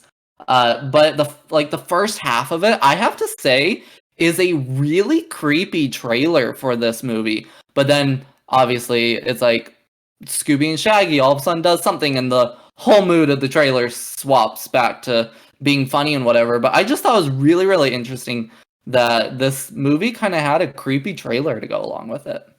It's interesting because I feel like this is one of the, I want to say one of the least creepy movies of them all. Like, yeah. I felt that I was more confused the entire time. The mummies themselves don't look dissimilar. I want to say they don't look dissimilar to the zombies from Zombie Island, but I don't want to say that. I'll say they look more similar to the zombies in Zombie Island than the redone zombies from Return to Zombie Island. One thing I'm going to say is the one thing that I'll say that I respect about this movie is I'm really happy that the army of the undead didn't just turn out to be robots again. Oh, yeah. Like, I'm we gonna have send the wiki-tikis and all that kind of thing. We see robots so much for this kind of thing. And obviously, again, that's an unrealistic expense that just puts us even further out of proportion. But the fact that so many people were like involved with this because it was a good cause to preserve it, it was a bit like, okay, good. At least you didn't do that kind of thing. Yeah, I agree. Okay, so I think that does it. So, JayBee, as always, we're coming to you first. Scooby Doo, Where's My Mummy? Smash or pass? So and there's no Daphne in a bikini for you this week to go on. There's none of that stuff. There's darn. And you know what? Maybe that wouldn't even be enough to save this one, to be honest. And it just feels like a betrayal because I loved this as a kid, and to me, this is probably the worst one we've covered so far. Like, I could see myself watching any other ones except for this. Like, even Monster of Mexico is a guilty pleasure. I'd watch that tonight, but I don't know. It's not great because I don't like being negative, but to me, this is a very, very clear pass. But Milly, I kind of know where your direction is with this, but smash or pass the Where's My Mummy? I completely agree with you. I feel like this is maybe the worst one we've reviewed so far, to the point where I almost feel bad for being so harsh on Aloha last week. Yeah, Aloha's good. You should apologize to Aloha. But, like I said, I was just so confused throughout this as to who was getting unmasked, like what was being unmasked as opposed to who was going to be under the mask. And I don't know, I just found it so confusing. I actually found it quite difficult to watch because we've started like working and things now, so we've got other responsibilities and stuff, and I genuinely found that I was struggling to even stay awake to the end of this. Like, I watched it twice, and both times by the end I was just a bit like, oh no. So yeah, it's got to be a pass. So, of course, that just leaves Smash. As always, we want to know, would you say smash or pass for Scooby Doo, Where Is My Mummy?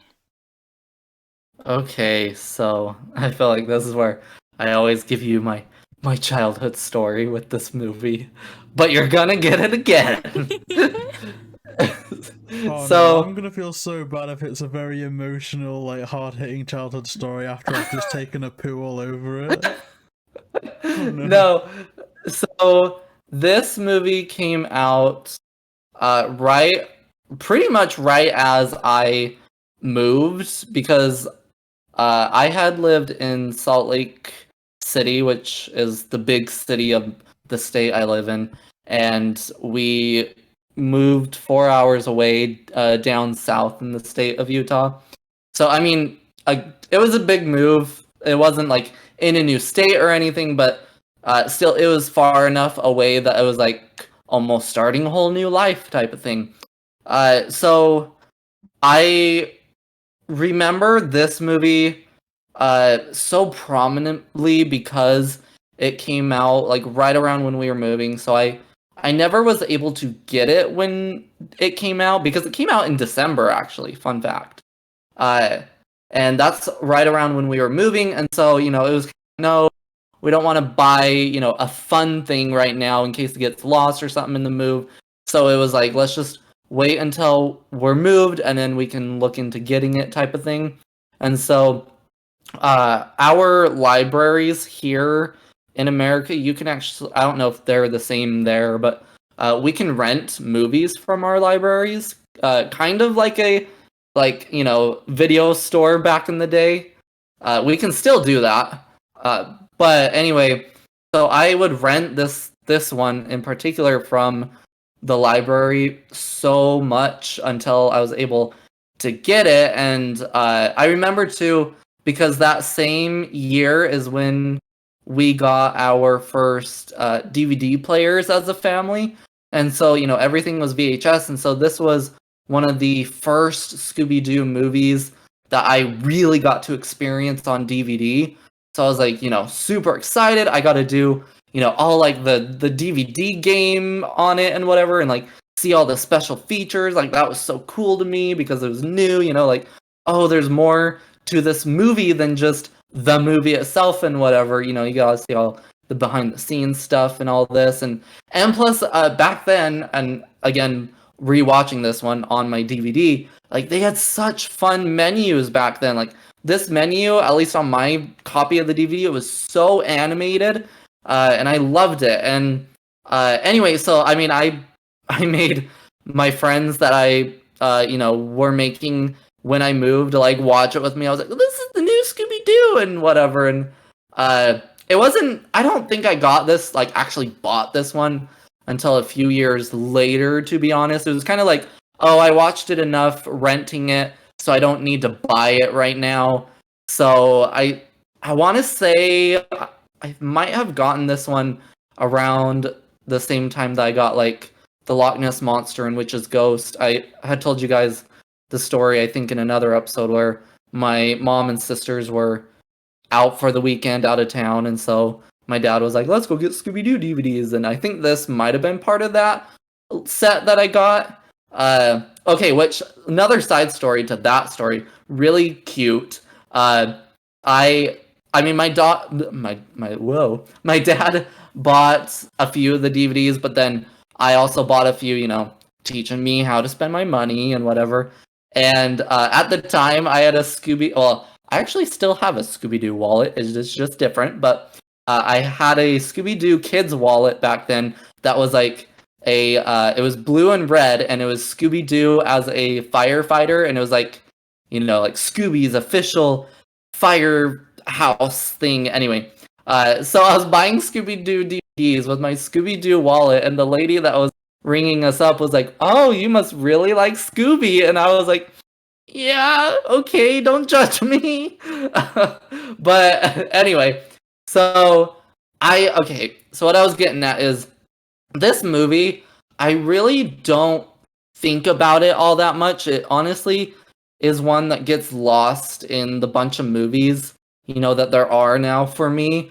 But whenever someone does bring it up or I do rewatch it, I have such nostalgic feelings for it, such like vivid memories from this movie, especially because we were moving, and I remember watching this one in our rental house that we had for a bit when we first moved here before we bought a house and whatever.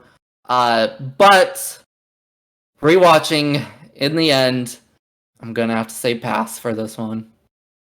Ooh, so this is like, wait, we've had this once before, right? For Monster of It was Mexico. with Monster in Mexico. Yep. See, this is even making me regret passing Monster of Mexico, because really, I feel like in hindsight, I may have passed that one just because it seemed like the thing to do. Whereas in actual fact, I do like it, but it almost seems like Smash or Pass is becoming too vague.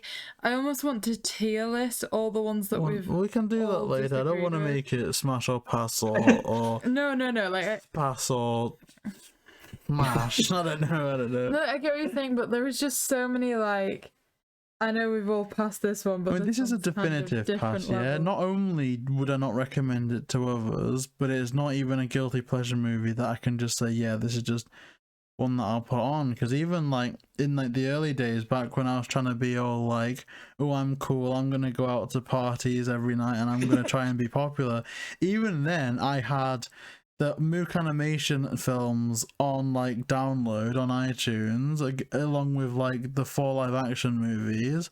Like there were ones that I stuck to even when I was trying to be someone that really wasn't happy and really wasn't me. but like this was never really included in them, and it's like I don't know. No part of me has come back to this, and yet I still remember beforehand it being one that I really enjoyed, and it's kind of sad. I kind of regret even doing this episode because I just feel like a lot of past memories that I had are just kind of like, what was I doing? No. But here's a question I do have. What the heck is this movie even called? Because it's listed as Scooby Doo in Where's My Mummy, but Scooby Doo Where's My Mummy just sounds better. Well, I feel like this is just the worst named one as well. Yeah, this one has a really weird title, but it is Scooby Doo in Where's My Mummy? And so I'm like, is there another movie that's not Scooby Doo called Where's My Mummy? And this is Scooby's version of that movie or something? Yeah, like imagine that. It's strange. So strange. Even a generic as heck name like Scooby Doo, The Mummy's Curse would have been a bit. Also, okay, so not with this one, but starting with the next movie, they start to put original movie after each title, and they still do that to this day on these direct-to-video movies. So it's always like Scooby Doo, The Sword and the Scoob, original movie. Scooby Doo, Camp Scare, original movie. But with this, so they started that with Pirates Ahoy, Scooby Doo Pirates Ahoy, original movie. But with this one, at least on my copy, I don't know the same for you guys, but it says Scooby Doo in Where's My Mummy? And then it has like a cut off stone piece on the title that says movie. And I'm like, what? So strange. But speaking of, as Smash said, next week starts with the original movie after the title, and as they said, we are going to be doing Scooby Doo Pirates Ahoy. So if you haven't seen that for a little while or at all, check that out before next week's episode so you can join in some of the conversations in the comments in the premiere. I'm really looking forward to it. It's one that I kind of remember still, so I'm not completely falling off with the ones that I've been watching up to just yet. Maybe it'll get to be another Smash one because the last couple have been passing. So yeah, let's hope there's some positivity again. Our DVD cover has that thing as well, just Scooby Doo and Where's My Mummy movie.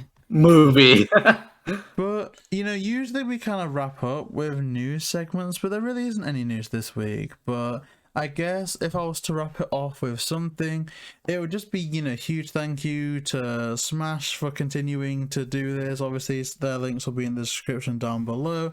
Because, for the last couple of weeks, since we've been working and we're just not used to adulting at this point, we've been, late with both of them. And so I do appreciate that. And also, to people listening to this, we don't get mad views on the channel, but the last Smash or Pass was literally sitting at number 1 out of 10 for the longest time. So, and it's one that I'm really enjoying. If I was to quit YouTube tomorrow, this would be the one series that I'd cling to, to see through to the end. So, I guess that's just some personal news.